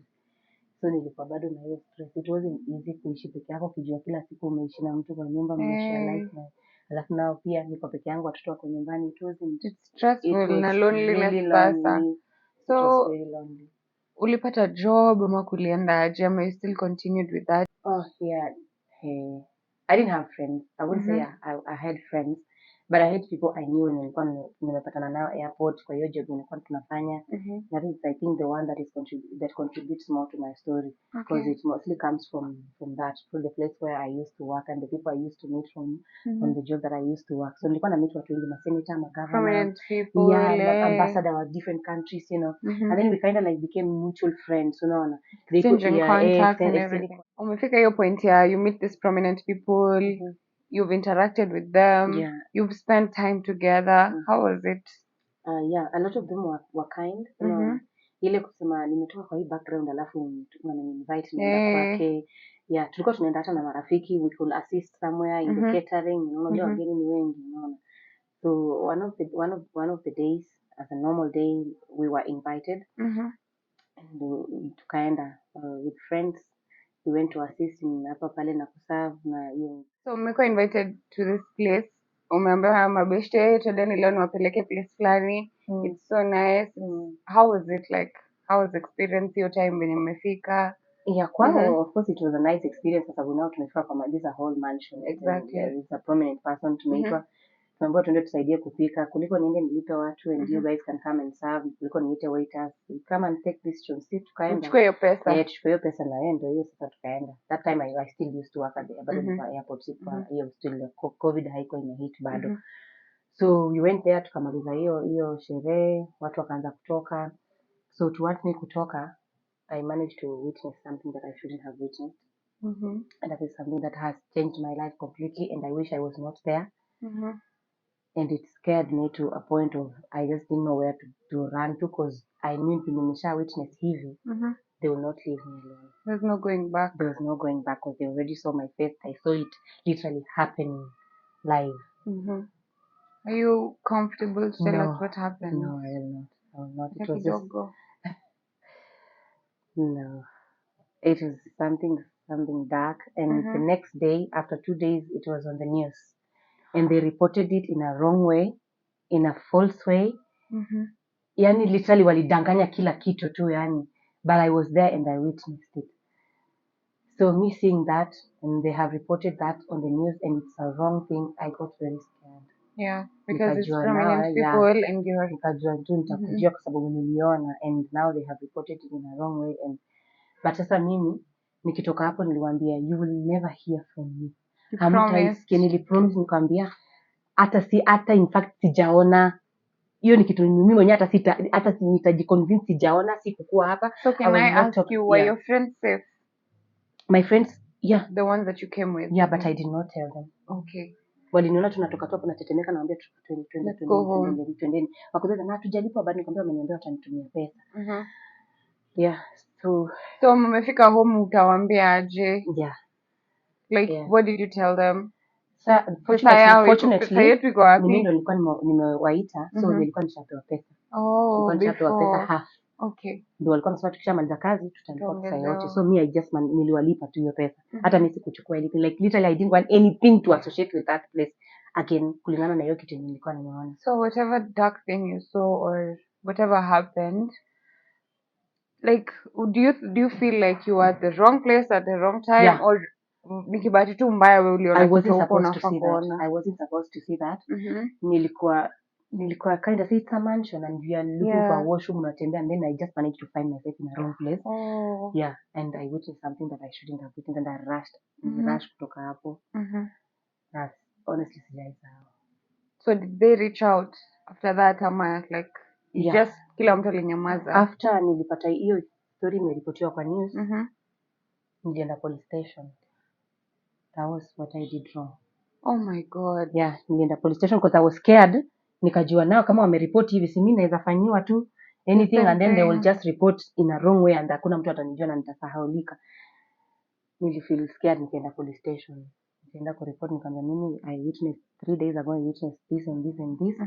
And it's the one that it was on the news yesterday, and I can tell you I witnessed that thing and it's not the way they reported it. And then they asked me. Scared? I was because at this point hawa watu they have influence everywhere. You don't have that much influence. To make matters worse, it was something you saw that it can ruin the reputation or something like that. Didn't you feel like the police are the last people I should go to because they have connections with them? I would say I was naive and scared at that time. Part of me ya kwenda police station ilikuwa nimeshaogopa, like I need protection. Nilikuwa naenda for protection, sikushtaki. Nilikuwa naenda tu mimi nimeona kitu kama hii na hii, and I really need you guys to protect me because naona ni kama nitakujiwa. Unaona? And then immediately nili mention the perpetrators. Oh my God. Yeah. Walikuwa zile, madam, toka tu na uassume hujakuja kwa hii police station. Assume tu haujaisikia kitu kama hiyo. In fact, enda tuna kuadvise move on na life yako. Usahau tu hiyo kitu. Usiwahi ongelea tena kwa sababu vile unaendelea kuchokora hivi ndio ita affect maisha yako. Nilitoka hiyo police station na nikanyamaza. Na that's why hapo sasa nilipoteza job. Sasa airport ile happen ikiwa airport. So definitely lazima utolewe hapo. So not really like nilitolewa juu ya hiyo, but nilikuwa laid off juu ya hiyo story ya COVID, nini job haiko inaenda through vizuri. So but now when nilienda home, nikirudi sasa nikishapata hiyo nyumba hapo, nikiwa nimeishi peke yangu. Now that you are asking me ni life, how life was nikisha peke yangu, nilikuwa peke yangu. So one of the days nikitoka kufua, nilikuwa nimetoka kufua kwa estate nyingine kubwa. So ushakubali like au mtu ambaye tunaweza wafanyia na tunasonga tu like sasa hata nikirudi Nairobi kuhama, nilihamia place nyingine different and ndani sana penye yake najua tu hata huyu mtu akinitafuta haiwezi ni access. So nikasema tu acha tu ni move on na life yangu, sikuwa nataka anything to do, hata siku hizi hata siangaliani politics. Me I don't give anything, hata to vote I don't. Nilishatoka na mambo ya serikali, watu wa serikali walishanifikisha hiyo place, yani naona they are all bad, they are all the same. So when you remove your place, like nobody knows you. Sasa it's like tena umeanza tena fresh. Nilikuwa nimekaa hiyo place, hata sidhani kama hata nimemaliza mwezi hapo. Nilikuwa naishi hapo, nilikuwa nimetoa tu hiyo deposit na rent, so nilikuwa towards kulipa rent ya mwezi wa pili sasa. So one of the days nikatoka kufua. Hiyo time nakumbuka nilikuwa 1200, gozi zilikuwa mingi na maduve pesa 1200 single. Sio kidogo. Kisha nilikuwa nafua nikikanyaga na mguu hizo maduve. Mimi nimechoka, like nikaanza tu kujifikiria tu, yani seriously, yani job nilikuwa nafanya tu airport ikaenda tu hivyo. Nilikuwa hapo bado na deal na hiyo trauma ya kitu ni weakness, bado na deal na na job, siko comfortable na kazi nafanya, like napatana na watu wengine, na mpaka nilikuwa mpaka nafulia watu tulikuwa tunafanya nao job. Oh my God. Nilikuwa nawafulia na napata nawaambia kama niache kulipe tu job, like okay, kama huwezi nisaidia pesa ya food acha ninakufulia, and then they agreed. Walikuwa naenda nawafulia, kwangu ilikuwa ina feel kama niko demoralized kabisa. Yani nilikuwa na feel tu, yani hii ni life gani? Sasa one of those days nikitoka kufua hiyo 1200 nikaingia Quickmart. I don't hakuwa Quickmart hiyo time ilikuwa was it Tuskys ama Naivas. Nikaingia hapo nikachukua 6 pack. Ukaamua leo ni leo. I don't drink but today niko tu na urge ya kukunywa na nilale tu like nisitaki kufikiria tu anything. Nikanunua 6 pack ya hizi guarana. Nikaenda nazo kwa nyumba zikiwa baridi. Nikatoa tu moja nikaanza kunywa tu polepole. I didn't have anything hata kwa nyumba kuko na electronics so hakuna hata sijina sikiza mimi tuna simu yangu hapo polepole nikaanza kunywa polepole nikapiga simu home nikaongea na watu hii hiyo sasa niko ready kuambia good night. Nilikuwa nalala mapema nilikuwa nimechoka like saa 2 nilikuwa nataka tu nikishamaliza tu hata kan moja ulale pale usingizi itanipata tu nilale. Hapo nikiwa nakunywa hivyo nikikula food sapa nikasikia knock kwa mlango. Sasa unajua bado unajua nikotiwa light headed unajua nakunywa nini tipsy kiplani. Sasa mimi kwa akili nikajua maybe hawa neighbors tu one of the neighbors wanataka maybe anataka kuulizia kitu sometimes token ilikuwa inazima unaona mtu anakuja na hiyo header hiyo ya token just umweke ndio afili so nikajua tu maybe ni hiyo one of them. So kufungua mlango I see familiar faces. Hawa watu like literally naonanga airport wakitravel unaona like ya mwisho tunapatananga tu kwa hizo masherehe za hawa watu wakubwa hiyo tunaongea hi tunasaidiana majob hapo like I see them hi mshikaji huku like sasa mimi niko zile za how did you even know where I am but sasa now that nawajua na hawajai nikosea au no ubaya sina ubaya niko zile za wako zile za tulikuwa tunapita hapa kuna msaka akatuambia unaishi hapa sasa mimi sitaki kuuliza ni msemo gani unaona like I don't want to be inquisitive msemo gani amewaonyesha hapa like sitaki waone like kama like what is wrong mbona uko nini aggressive protective na sisi hivyo so nikamwambia okay kama mimi hata nilikuwa na enjoy ka drink hapa nilikuwa 6 pack mko 4 chukua moja hapo hivyo maana tukusalimia tu tukiendaga wakakaa kwa sofa nilikuwa nimenunua sofa ya 3 seater nilinunua second hand by nilipata 3K nikabai ni at least nyumba isikae hivyo open unaona so nikawakaribisha wakaketi hapo tukaanza tu kunywa kiendelea kwa hiyo kani ya pili ninapiga tu story ulipoteza job sasa mimi naongea nanga za hii by the way imagine nilipoteza job ujiulize hawa watu okay inajiuliza yes but haoni kama watu wako involved na watu big wana traveling na ndege lazima maybe wanaweza pata connection ya job tukianganisha na job nikwambia by the way nilipoteza job you looked at the positive side hata siku yes nilikuwa na hizo ma questions but I don't want to ask them stay kuwauliza waanze kuona maybe I'm overprotective ama insecure about insecure because ni watu tulikuwa tunakutana nao they have never harmed me in any way unaona so tunakunywa hiyo polepole wakauliza si hata tulikuwa tu within the area ndio tunamaliza hii kan tunachomoka fine wenye wanamaliza tu kan moja nikasema acha niwavumilie wamalize alafu tu waende alafu ni sleep.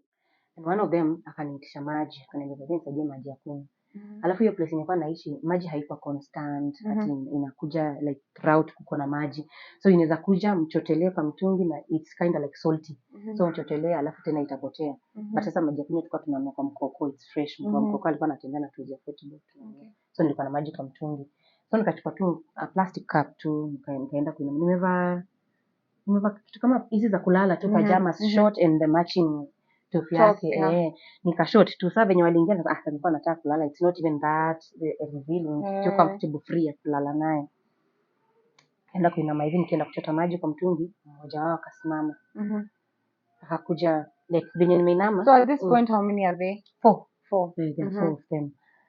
there are 4 of them two of them are Meru one guy was Kisii and another one was Kikuyu venye nilikuwa nawajua according to hizo travels walikuwa nakuja juu mimi ndo nilikuwa na check in kwa hizo VIP lounges so kind of like they were involved walikuwa watu either bodyguards ama like mtu tu wa mkono tu wa mtu ni watu walikuwa wamezoea kuona nikiona huyu mkubwa naona lazima kutakuwa yes hata access lounge but ataka hapo nje kumngojea akishatoka anaendelea na yeye unaona so kwangu ndio like something positive so when he came to me nikichota maji alinishika kwa kiuno hapa hivi So si unaona unashtuka. Eh. Nikashtuka kwanza, nikoseza okay, ni mtu najua wewe bwana, hebu Wacha chill mchezo. acha nichote maji. Chill kwanza, acha nichote maji. So najua mimi niko yes tipsy na hizo kandili, but them they are men, unaona?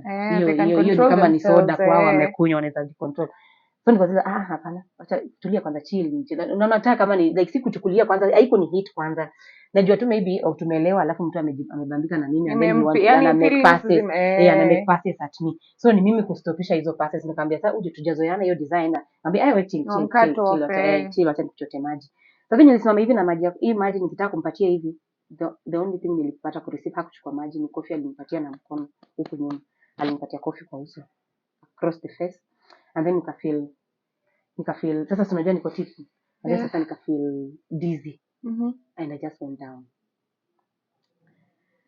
Bado sija relate kwanza, nikoseza bado niko in shock. Mbona ananipiga kofi? Unaona bado nataka kusimama kuinuka hivi nimuze, mbona unanipiga like venye nainuka hivi nimuze, shida ni nini? Akaniongeza na mguu, akanikanyaga kichwa, akanikanyagia chini. And then sasa ikanihit sasa.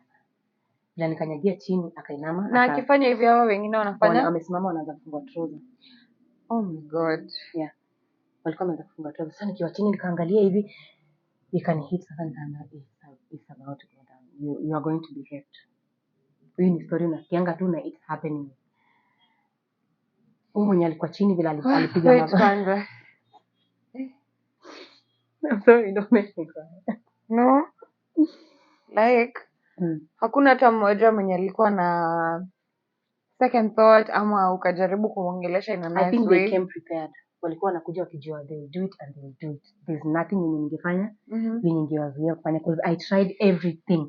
Nilitry hadi kuongea nao na wajua, niko zile za okay, fanya hivi, si msiniumize basi, hata basi pia mimi nataka. So we just do this slowly and calmly, be gentle, don't hurt me. But I think their intention was to hurt me, you know. So venye niliona huyu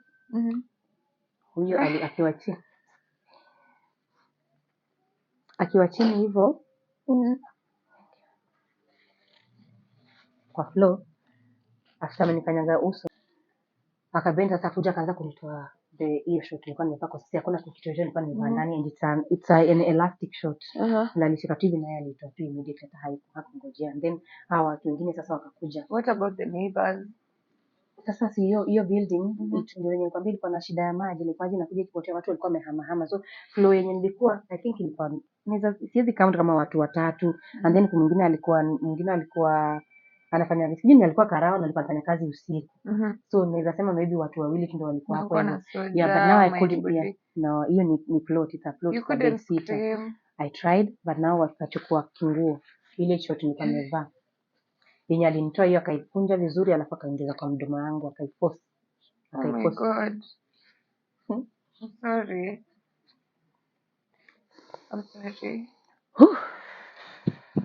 And then at this point I'm trying to understand, there are people you used to like umewahi ona kwa kazi, umewahi ona wakiwa na some of the people you used to know. But venye unaisema you felt like they had like ilikuwa planned or something. Do you think it's the people are behind it, the prominent people? They were sent. How do you think they found you? I don't know. Up to now sijaijua walinipata aje. Na sijaijua walipata kwangu aje, kwa sababu hata hakuna family member yote niliaikuwa nimeambia naishi wapi. That's why nilishtuka sana kuona kwa mlango hakuna hata mtu yote nilikuwa in communication na yeye, because I was still in stress about sikuwa na mabest hiyo time. So kwangu still up to now sijaijua walinipata aje, like walinisikia. Okay. So like what did you do? Like okay, get your point. Umeona vitu zime happen, ndio hiyo, as in did they immediately leave? What happened? Like no, they didn't leave immediately, because hiyo time hata nikiwa hivyo kwa nyumba ilikuwa kama inaelekea, nilikuwa nimepanga kulala saa 2. They stayed, walikaa tukiendelea, wakamaliza pombe, wakaendelea tuna mastori hapo wakiongeleshana. Sasa mimi hata nataka kulala, nashindwa kuambia watoke, unaona. Na sasa ikafika time sasa nikaambia by the way nataka kudozi, kesho ninafaa kwenda kufanyia mtu shughuli mahali hivyo. Ndio sasa akaniambia nisaidie na maji.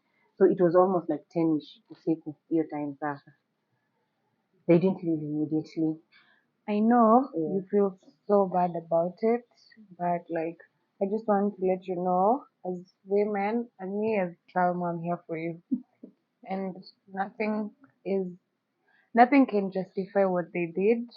And I wish somebody can make them pay for what they did, because it's really bad when people do things and they go unpunished.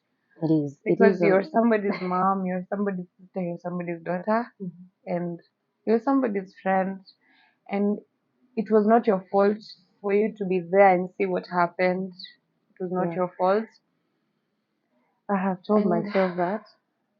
and you have to be strong because Okay, you're not crying. eh, You said we're not crying. Okay. it's too much. I saw them, the four men, the three of them, wenye walikuwa wakianza kutoa trouser. I just saw darkness. Niliona tu darkness na nikajua tu ina happen. So after nimewekewa hivyo nguo kwa mdomo, Ukijaribu kuresist or I tried. something. I tried. Nilitumia nguvu yote yenye nilikuwa nayo, but now sasa vile nilikuwa natumia nguvu Men, ndio four nilikuwa men. ndio alikuwa ananiuliza, mmoja ameshika hii mguu, mwingine ameshika hii mguu, mwingine ameshika mkono, unaona, alafu mwingine ako juu yangu, like sasa, and then the way they are holding the legs, it's not that they are holding it gently, like literally they are Pulling you. yeah, huyu ananipuluku, like they just want to make it easy for whoever is on top of me. So, do you feel like if somebody out there would want to help, unaweza taka anything ifanywe kwa watu? I'm not talking about the people who sent them, but these people who literally knew you. They saw you from work. They knew your situation definitely. Ndio ukuje uishi mahali kama hapo and you used to work in an airport. Like, would you be open to that kind of thing? Right now, all I can say, for me coming out with my story, it hasn't been easy. It hasn't been easy because honestly, I think I need to tell you the whole of the story for you to understand why I cannot pursue Okay. the justice Okay. of the justice system. That time, after they finished what they finished, but they did all sorts of things. Walifanya anything walikuwa wanajisikia kufanya, from kunigongesha kichwa kwa floor. Kuna time hadi nilikuwa na faint na pass out, then nikirudisha fahamu, they're still on top of me. And then it came a point where now they decided to just like rape me both sides. So like wanaona kama mwenye ako on top of me anachelewa, and then they just, I remember ni kama waligongesha kichwa yangu because walikuwa wakigongesha kichwa na kama na pass out. Unaona? So one of them went down and then they put me on top of him and then another one was on top. So ni kama mtu ako chini alafu mwingine ako juu yangu, and that's the just doing it both ways. I saw nili give up. Wenye walianza kwenda both ways, I gave up. Nilijiachilia tu like nikajua sasa I think this is the time now I'm going to die. I just let them. Nilitamani sasa waniue tu cause nilikaa hapo chini nafikiria like hata mpaka hiyo feeling ya kurepiwa ikapotea. Sasa nikaanza kufikiria sasa after hiyo they are on top of me, but I'm already thinking after that what is going to happen after they are done, because they have already done what they want to do. Yule mwenye alikuwa chini akiwa chini yangu nikiwa juu yake he beat me, aliniuma nipo. Now nilikuwa na drawn sana na uchungu like aniachilie, but aliniuma to a point where like ilitoka like ni kama ilibaki tu a point hivi ilikuwa imehang tu hapo venye. I'm so sorry. I'm literally sorry. Literally, like, there's nobody who deserves that. And for you as a man to do that to somebody, yet you have a sister, you have a mom, it's not right. I really wonder, It's not right. There's no amount of money you can be paid that to do that is worth somebody. Haiwezi, like literally. So did you try going to the police or? Yes, I did. Immediately after they left, they were literally on top of me for I don't know, like 6 hours or something, more than kama kutoka saa 4, na by the time nilirudisha fahamu after wameondoka, because I think nilifaint wakiwa tu juu yangu, and then maybe I think they thought they killed me.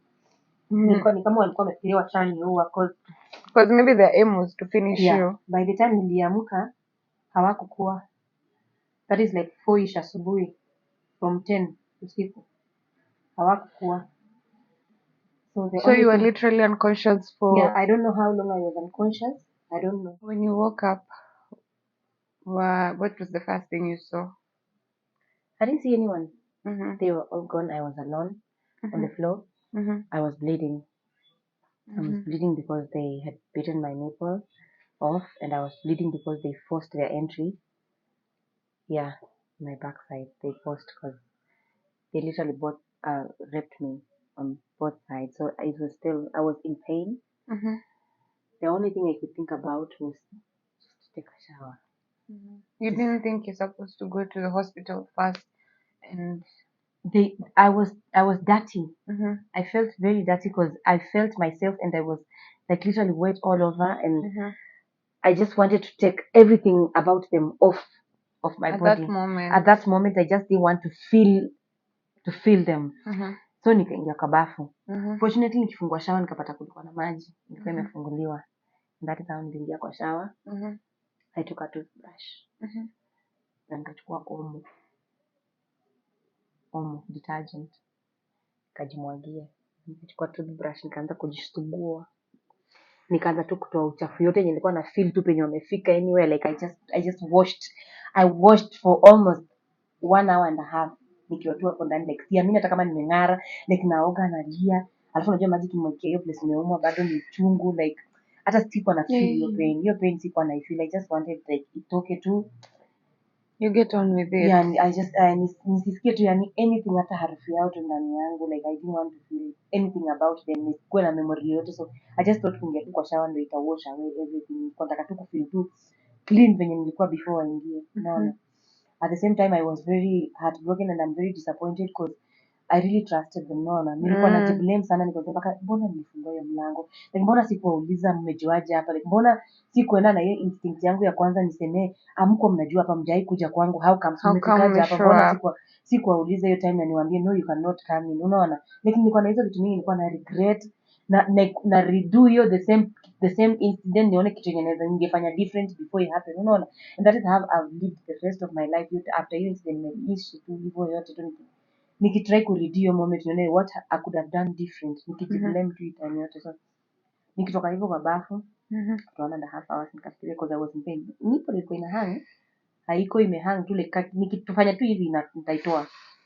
So nikafikiria nitoke kwanza niende police station niende report, because now this is something it has happened to me. Now it doesn't matter sasa nimetuma yes kuthreaten, because that is what they were telling me. Yeah, be careful, watch out. Niliambiwa ninyamaze, ni mbona nilienda police station. That is what they were telling me, and I automatically nikajua walikuwa wametuma. Yeah, so sijui kama walikuwa wametuma nikufe ama walikuwa wanatuma kunifanyia kitendo ndo kuniscare ndo nisiongee, kutraumatize. Yeah, so yeah, they did what they did. So nikasema tu acha sasa niende tu police station, because now that I know these people, yes hawako related na the guy, but I think they are mutual friends, but I just wanted them washikwe tu, because now that was too much kwangu. Nilikuwa nashinda sana nitaishi aje life yangu nikijua ni watu nitakuwa nawaona little daily kama niko job. So what happened? Nilitoka kwa nyumba, immediately nikitembea tu like a few meters ni gari ya patrol ya maaskari kapita, cause kutoka 4 niseme ilikuwa kitu 5:30. I'm not very sure with the timings, but ilikuwa tu hiyo early morning hours tu. Nikitoka hivyo gari ya patrol ilikuwa inazunguka, hiyo ilikuwa imeshika watu hao, watu wa kunywa pombe, walevi huko nyuma. Wakanisimamisha. No, mimi ndo nilisimamisha. Nikamwambia kama mnaenda police station yenu naomba tu lift mnifikishe huko. Wakaniambia shida ni nini, nilikuwa nalia, nikamwambia tu siwezi sema sasa hivi, but nifikishe tu kwanza police station. So when they got close there, nikasema before I get to the police station kuna kitu nitahitaji kama maybe P3 nionyeshe nimeumiza nini. Kwanza the only thing wana nafikiri ni hiyo nipo kwanza hosi. At this point bado una bleed, like literally nilikuwa nishaistopisha. Unajua damu kiweka maji sana pia ina clot, but I was in pain, I'm telling you, hiyo matiti ndio hata. So nikasema acha kwanza niende hosi. Nakumbuka nilienda hospitali inaitwa Bliss. Nikafika hapo nikapata nurse then I was hata siwezi ongea, like ananiita triage, akaanza Faridah Simiyu, naingia hapo ananipima hizo makilo ni nini ndo aniprepare kwenda kuona daktari.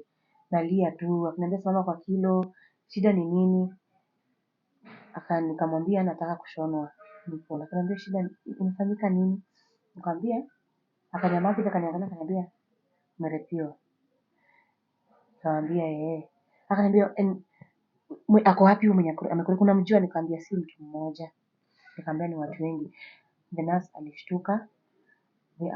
Akaniambia nitoe nguo, nikatoa before hata sijui kama ni nurse ama ni hao watu wa triage tu. Nikamuonyesha, nikamwambia hivi ndio nimeumizwa. Akatoka kwa triage mbio, akaenda akaita daktari kwa emergency room. Sijui nini alimwambia, but huyo daktari mwanaume, God bless that room. God bless you madam na huyo daktari, because they took it upon them. Like nikakuwa tu sasa their case. Akakuja akanitoa triage mbio, akanipeleka emergency room. Akaniuliza kama nimeoga. Akaniambia I hope haujaoga. Daktari I hope haujaoga because we need to collect DNA. Nikamwambia kuoga yenye nimeoga hata sidhani kama mtaipata hiyo sample. Hamtaipata. Nimeoga for almost 2 hours. Na si kuoga ya juu, ni kuoga mpaka kuchokora kufanya kila kitu.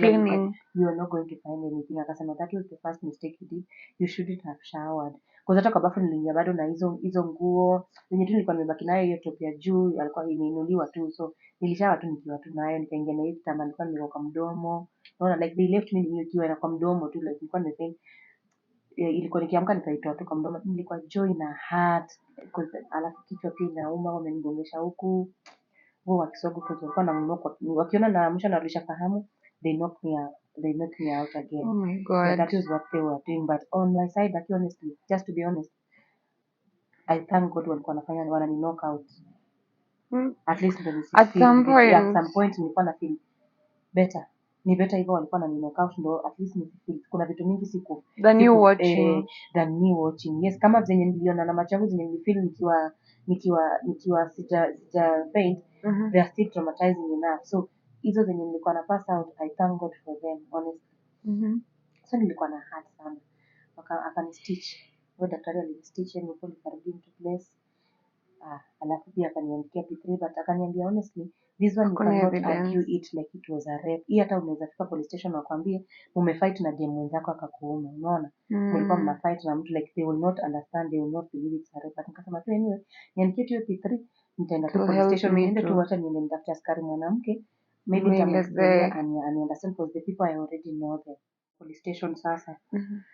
Kachukua nduthi nikanipeleka hadi huko, so nikifika kwa hata sikukaa sana. I think they took like 30 minutes kwa nishamaliziwa kuniandika hiyo P3, nikaenda police station. So the first thing ilikuwa inakuja kwa akili yangu kuja police station, nilikuwa natafuta askari mwanamke, at least ndio ningefeel comfortable na yeye kumwambia kitu imenihapenia. That was the only. Nilifika hivi nikapata wanaume wako hapo kwa reception. Yeah, then nikauliza kama naweza pata askari mwanaume, and then they're like, tuambie tu kitu imekuhapenia, sisi ni askari. Like they're okay. Yeah, sisi ni askari, tutakusaidia. Si lazima tukwambie kia insist, nitafutie tu askari mwanamke please tu. Then they wakaanza kunikejeli sasa. Kama nini hiyo yenye unataka tu kuambia askari mwanamke, niwezi tuambia sisi. Bado tunaambia, nikaanza kulia sasa, nikamwambia tu please tu nitafutie tu askari mwanamke, na waomba tu kama hizi patikana nienda police station nyingine. Then they called, there was a certain lady, namkumbuka vizuri hadi sura yake mpaka sasa hivi. She was there and she came. Mimi kumuona nikafurahi. Nikajua this na Dafa alikuwa mother, alikuwa mwili kubwa kidogo and she looked like a mother. Nikajua now this one is going to assist me, at least nitakuwa free to open up. She came, akaniita kwa ofisi, akaingia kwa ofisi, nikaingia ndani ya police station, after reception nikaingia kwa room fulani hapo, is like an office. Akaingia hapo. Akaniuliza what is it, alinishautia by the way, alinigombanisha. Ni nini yenye huwezi ambia askari wengine unafanya wananiamsha? Unajua nimekuwa kazi night shift. Unajua nimekuwa kazi night shift. Wewe unamjua kazi askari wanakuanga na wanachoka. Nikamwambia kaki, I'm sorry, but hiki kitu mbona nakuja kuripoti. I don't even know what someone is going through. Yeah, nikamwambia kitu nakuja kuripoti. Nahitaji tu askari mwanamke anaweza. Haya sawa basi sema. At that point nimeanza kufeel insecure already, because now sijui kama niko safe kumuelezea na yeye na react. But nikasema tu okay, wacha pengine venye yako hivyo, yes amechoka na kazi, maybe nikimwambia story ita soften her heart. Alafu anini, nikaanza kumwambia, nikamwambia, akaniambia niambie nini imehappen. Nikamwambia madam, mimi nimerepiwa. Akaniambia na nani? Nikamwambia nimerepiwa na wanaume wanne. Wapi? Nikamwambia kwa nyumba yangu. Akafanya yeah, hivyo ndio nilijua kwa nyumba yako na uko na bwana. Nikamwambia mimi sina bwana, tuliseparate like a few months ago, naishi tu peke yangu. Sasa nyi wanawake mnaenda mnapanga vitu na wanaume wengine wanakataa kuwalipa, alafu ndo mnakuja hapa kuripoti after hujalipwa. I felt bad. Really? Nikamwambia it's not like that. Nimeumizwa hadi nimetoka hospitali sasa ndio EP3 nimeumwa. Nikamtolea hadi nikamuonyesha. Nikamwambia kiona nimeumwa seriously, it's not a joke. Akaniambia hii sasa hata siwezi handle peke yangu. Akaanza kuita wengine hao askari sasa wanne nilikuwa nimeacha reception hao wanaume. Nilianza kuita nikamwambia kimi sitaki mwanaume akuje, please tuacha tu nikwambie wewe tuende kama unaweza nisaidia. Hapana, umeshafika police station. Umekuja kuripoti, so this is a police case and these ones are policemen too. Wacha wakuje wasikize pia, hao ndo tujue tutajoin hands aje kukusaidia. Hao maaskari wanne wakakuja. Ndio walifika, madam akasema hebu anza tena uelezee venye umesema. Anza tena. Yeah. I started tena nikamwambia nilikuwa kwa nyumba hivi and then watu wakanoka mlango wakaingia. Ni watu unajua? Nikamwambia ni watu wenye najua, hata naweza waonyesha thing, najua penye mmoja anaishi building but sijui nyumba yake exactly. Hao maaskari wakaanza kucheka, hao wanaume. Wakaanza kucheka. Sasa the point when niliambia they penetrated me both sides. Wakaanza kumjoke, they like hata ukai na hata design umekaa hivyo, usikii uchungu venye umekalia kiti hivyo, like everything they were saying ilikuwa tu off. Hakuna kitu ningejua, hakuna swali nikulia tu, nilikuwa like ni kama you're pushed in a corner and you don't feel like unaweza kusaidia. Siwezi hata I cannot even answer them, unaona? Hapo zile za sasa unaona venye amesema walimuingia nyuma. Hiyo sasa ndio kama alikuwa anataka pesa iongezeke. Oh my god. Hiyo ndio alikuwa anataka pesa ikuwe mingi sana. Sasa vile walimaliza wamekataa kukulipa, ndio ukaona sasa ukuje kuripoti police. Sorry. I'm really sorry.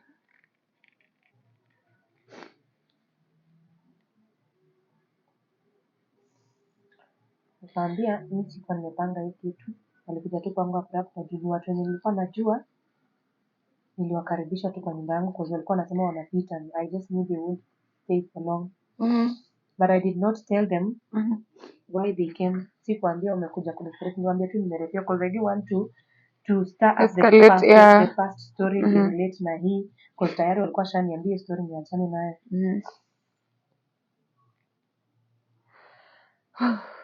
You need a minute. Okay. Nikarudia story. Nikaiwaelezea tena wakiwa sasa watano. After kumaliza story yote kila kitu, and then they told me, they didn't assist me. Waliambia go back home. Utakuja kesho, utakuja saa 8 mchana kama OCS yako. Hii ni criminal case, sisi hatuwezi handle. Then I was like, why did you make me explain myself? Why did you make me tell it? And it's not even easy to tell it, you know. Why did you make me go through all that if you knew I was not going to assist me, you know? Akwambia hiyo ni criminal case. Hatuwezi kusaidia sasa, ngoja OCS akuje. Ama kama uko na mahali pengine pa kuripoti, na wewe ni mwanamke ujue, nasema kama uko na mahali pengine penye unaweza report, enda ureport kama unaona sisi hatuwezi kusaidia.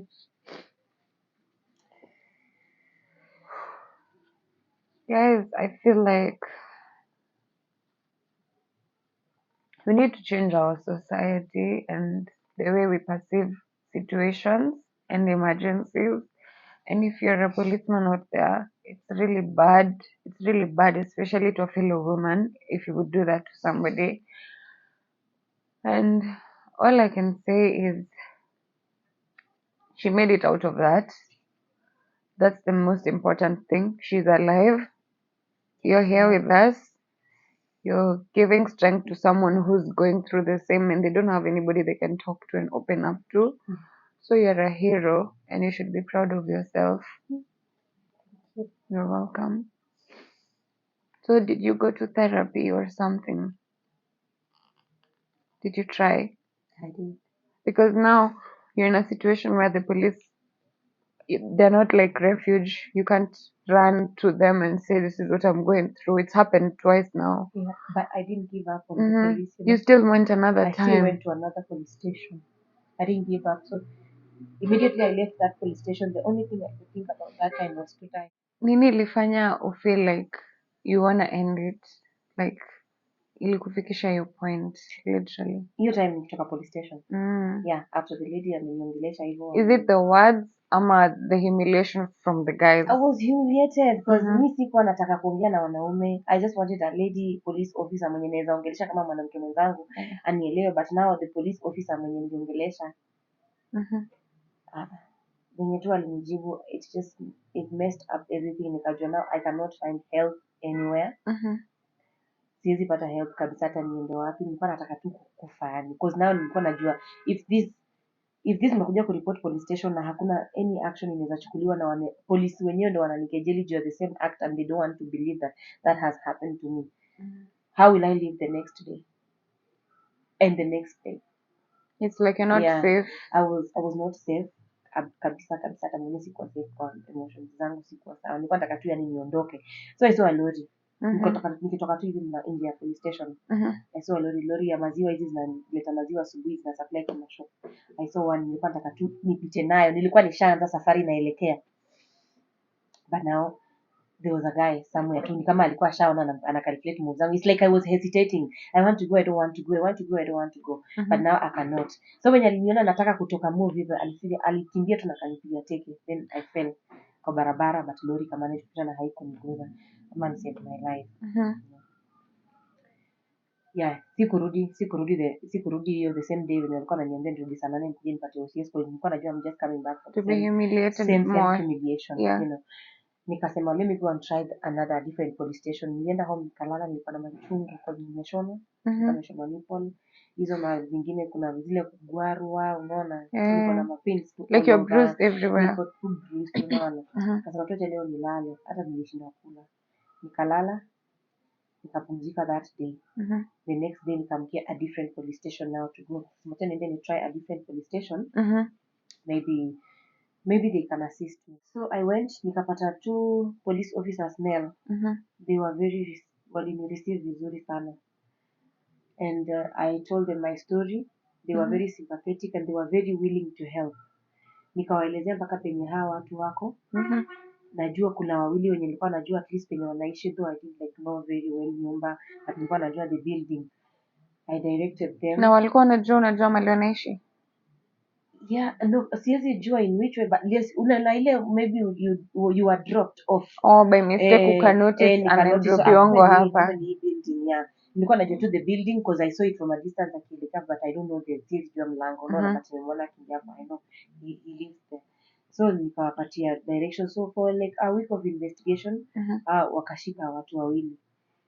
Nikaitwa, nikaenda, nika-identify, nikamwambia yes ni hao. Like mlipatana nao for the first time but now we didn't meet like hivi nilionyeshwa tu like kama from like a mirror hivi. Like kama ni hao. Sikupatana nao, nikamwambia ni hao wawili, but there are 2 more. Askari wakaniambia, wakasema I think those 2 will assist in getting the others. No, and it was on Friday.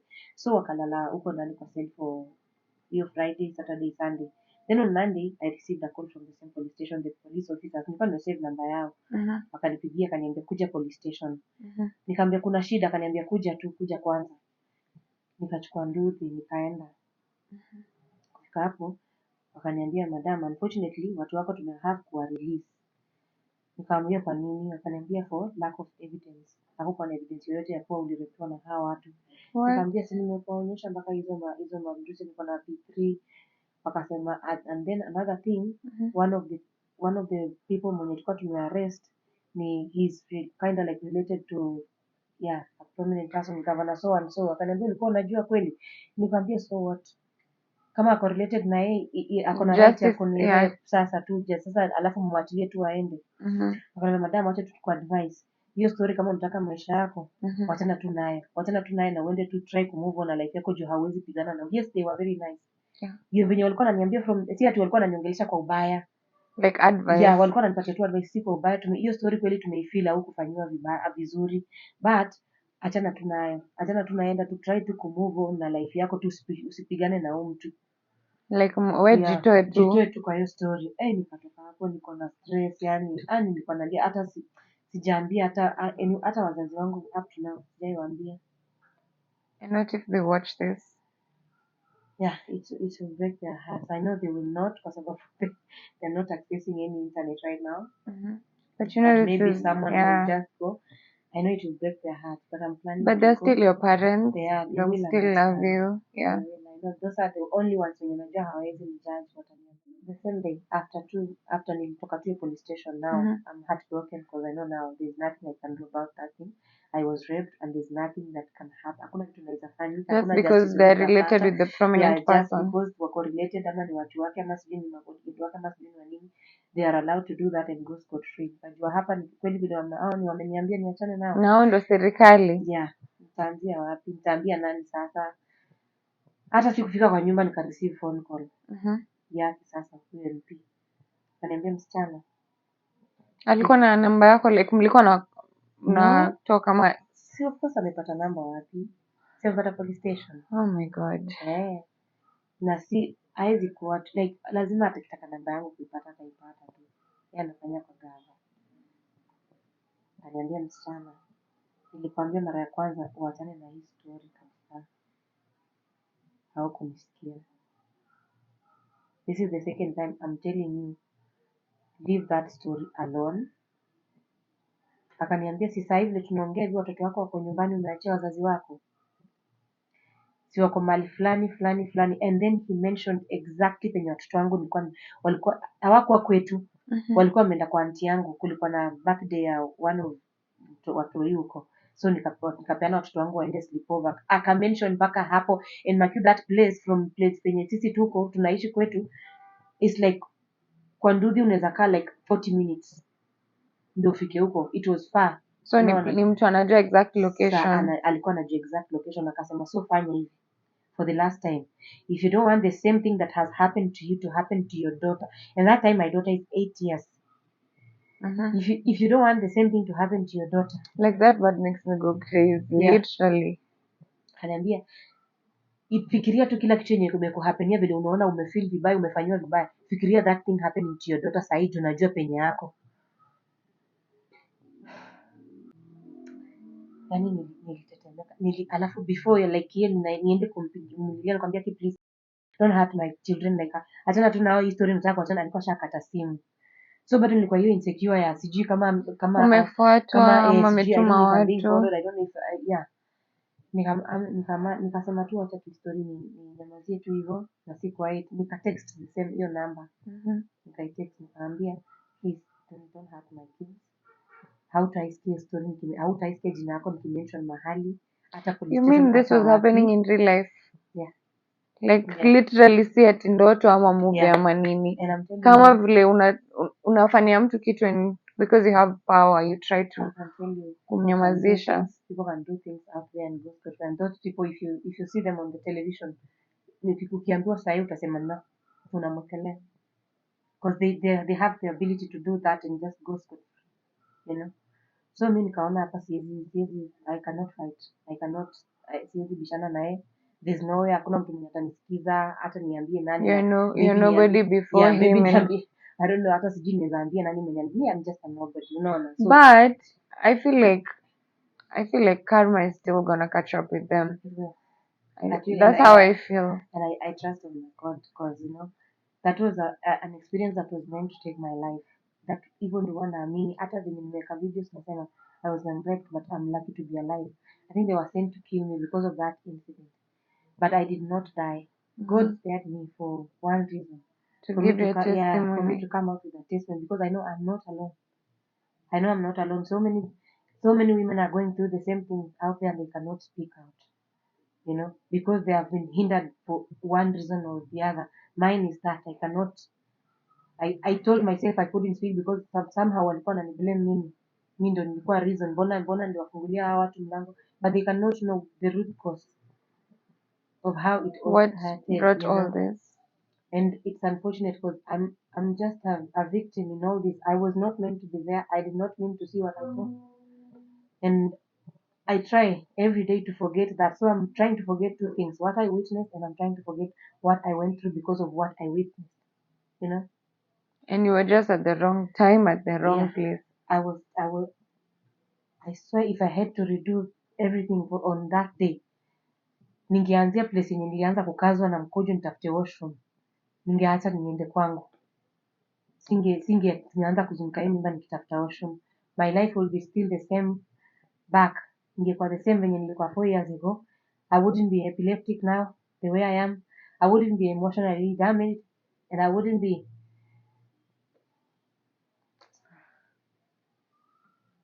But like, I know they're gonna watch and they're gonna see I you. know And what would you like to they tell will them? watch, and I'm sure they have already watched my TikTok video. I know you have watched, because it's already almost 1 million views. You cannot tell me you have not seen that. I am that girl, and I want to tell you directly, this is from me. You messed up my life. You messed up my life in the worst way possible. You messed up my life in a way that I wouldn't wish even your daughter to go through, because I know you have one. You messed up my life. My health is not the same. I cannot control my emotion. I cannot control my seizures because of you. You messed up my life because I cannot take care of my family in a normal way, because I cannot take care of myself. I can't. I cannot even go through the thing of taking care of my dad and taking him away from how the life that he has right now, because I cannot take care of my own health. You messed me big time. And sometimes I just wish you could just reach out and apologize and tell me it was not my fault. And tell me I did not deserve that. And I will move on. I don't want to pursue the legal system, because I know I will not win against you. Just tell me you're I'm sorry. I'm really sorry about it. One thing is you're strong and you've conquered a lot of things that have happened to you. And although your story is sad, it will help somebody out there who has gone through this. Yeah, I just want to tell them not to be scared. And I also want to tell them, however way it happened, whichever way it happened that you were raped, it was not your fault. Whichever way you were dressed, hata kama ulikuwa umevaa dera ama ulikuwa umevaa miniskirt, hata kama ulikuwa umelewa kwa club chakari umezima, hata kama ulikuwa kwa barabara unatembea usiku wa manane, it was not your fault. You are a victim, and it was never your fault. It was their fault. It is their fault because they are rapists. It is their nature. It is in them. They wanted to rape you and they did, and it's not your fault. You brace up and talk about it the right time you want, however much time you want to take. Mine took 3 years. Take your time. Thank you so much for those strong words. And I'd just like to ask, how is your life like right now? How is it right now? Uh, it's not easy. It's not easy because I was left with this condition, diagnosed in 2021, convulsive disorder. I literally convulse at anything. I have a seizure, anything, any form of pain. I cannot live normal. I cannot stay normal. I stopped going to church because I cannot face so many people. I get so scared.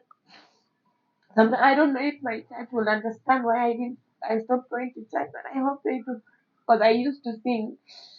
I messed up my life. I cannot stand in front of a lot of people without panicking and getting a seizure after that.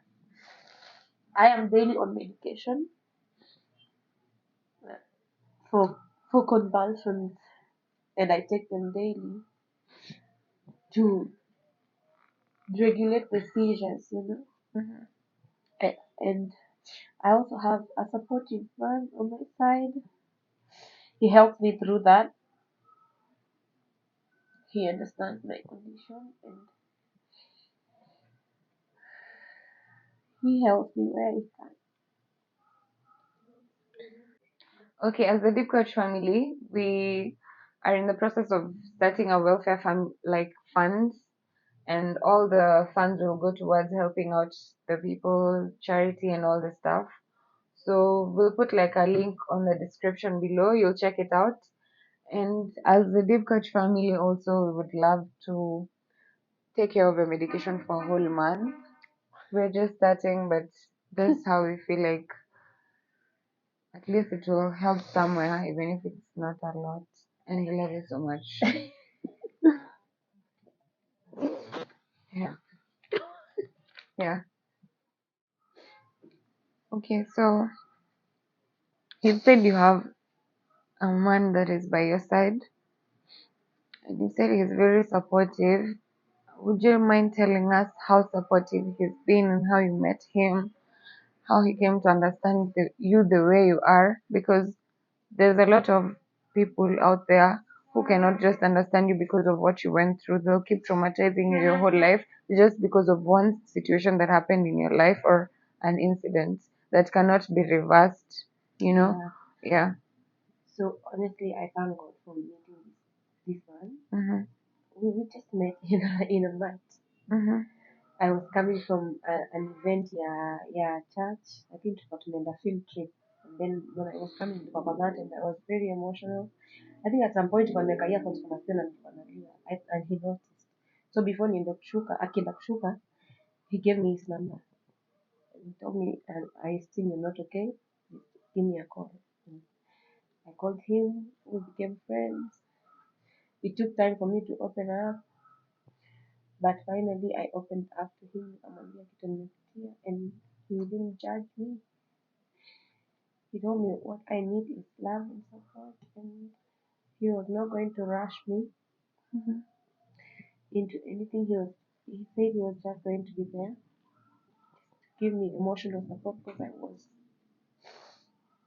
was just not okay. I was very suicidal when I met him.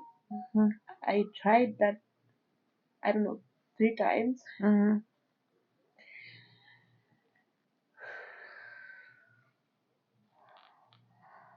But he showed me a different side of life. He showed me my kids. Alileta watoto wangu akaniambia waangalie. Do you think they deserve to live with a mother? And I said, no, they don't. Because now looking back, I don't have a supportive baby dad, you know. And he said he was going to be there. He was going to give me support. He's not that well off, but he said whatever he has, he would share. And he really did. He has supported me through medication, nikikwama dawa, na kama kuna dose, just to make sure, because if I miss a dose, I can get a seizure anywhere. So How many, like, what's the prescription like you are given? I take just once a day. I take it every What evening. type of medication? Phenytoin and phenobarbital. Mm-hmm. And I take them every evening because they are very drowsy and they wear you down. Is it like compulsory to take it every single day? Yes, that is my prescription because I have to take it daily. And how much is one of like the dosage, or I cannot tell. why?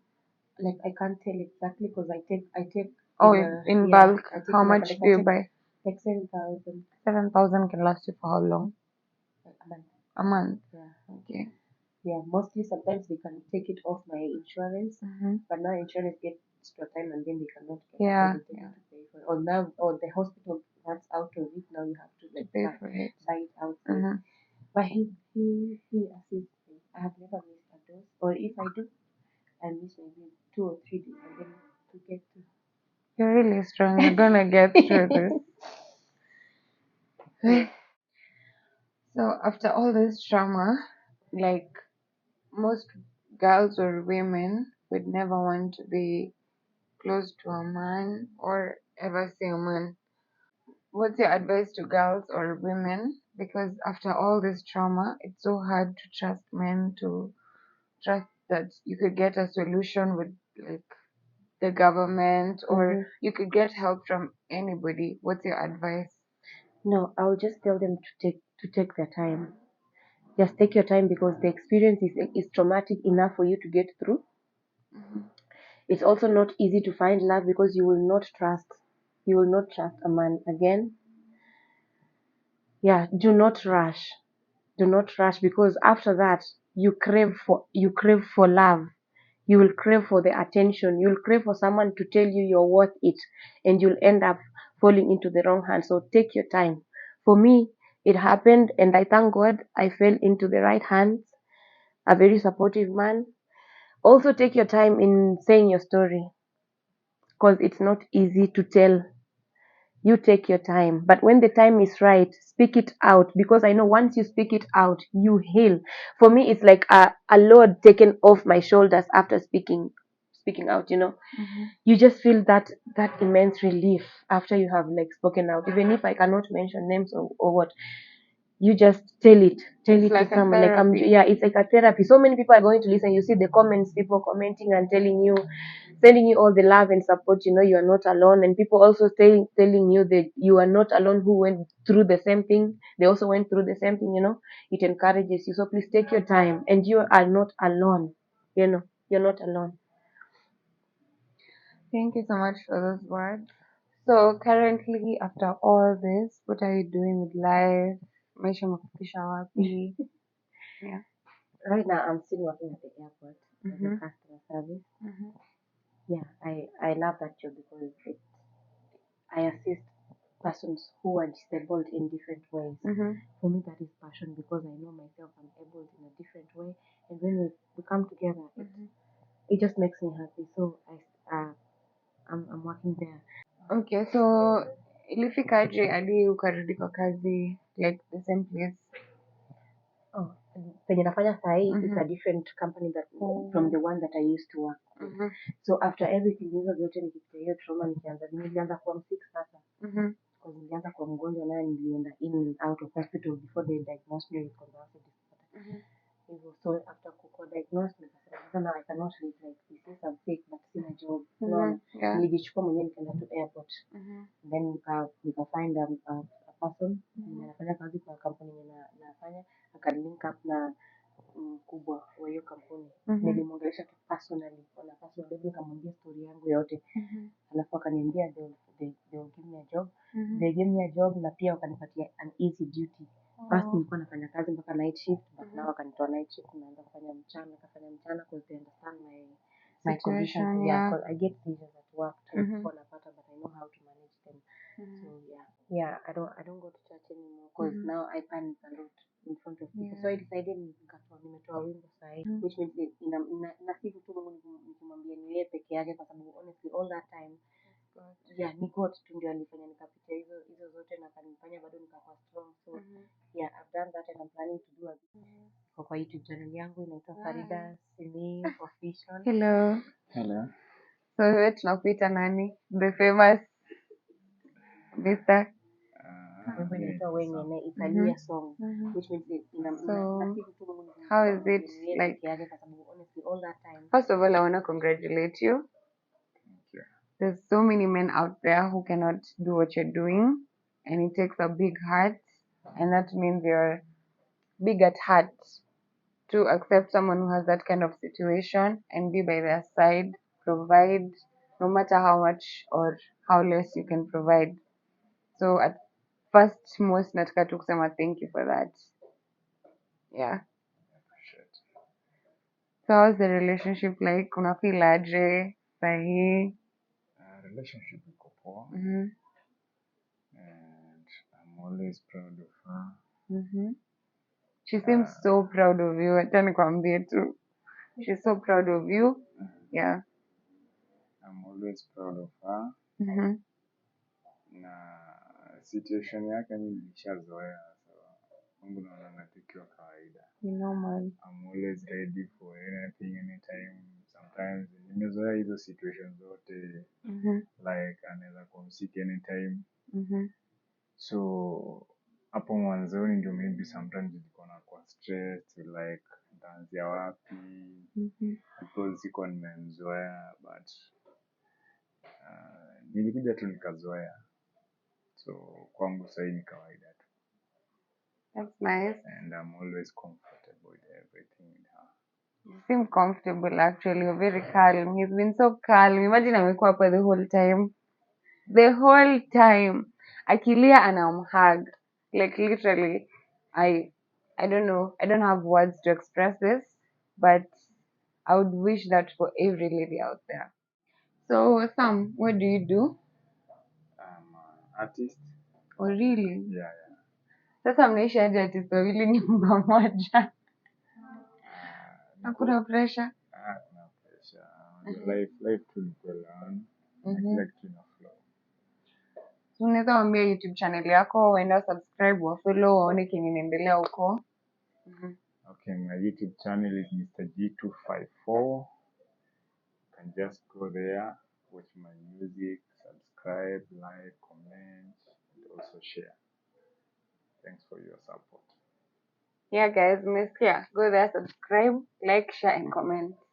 Mr. G254. Thank you so much. Thank you for putting you on the spot. But yeah, we appreciate your time and her time also. Asante. We appreciate too for you to welcome us for your interview. And we are really grateful. From Deep Couch, we love you so much. Subscribe. Yeah. See you in the next video. Bye.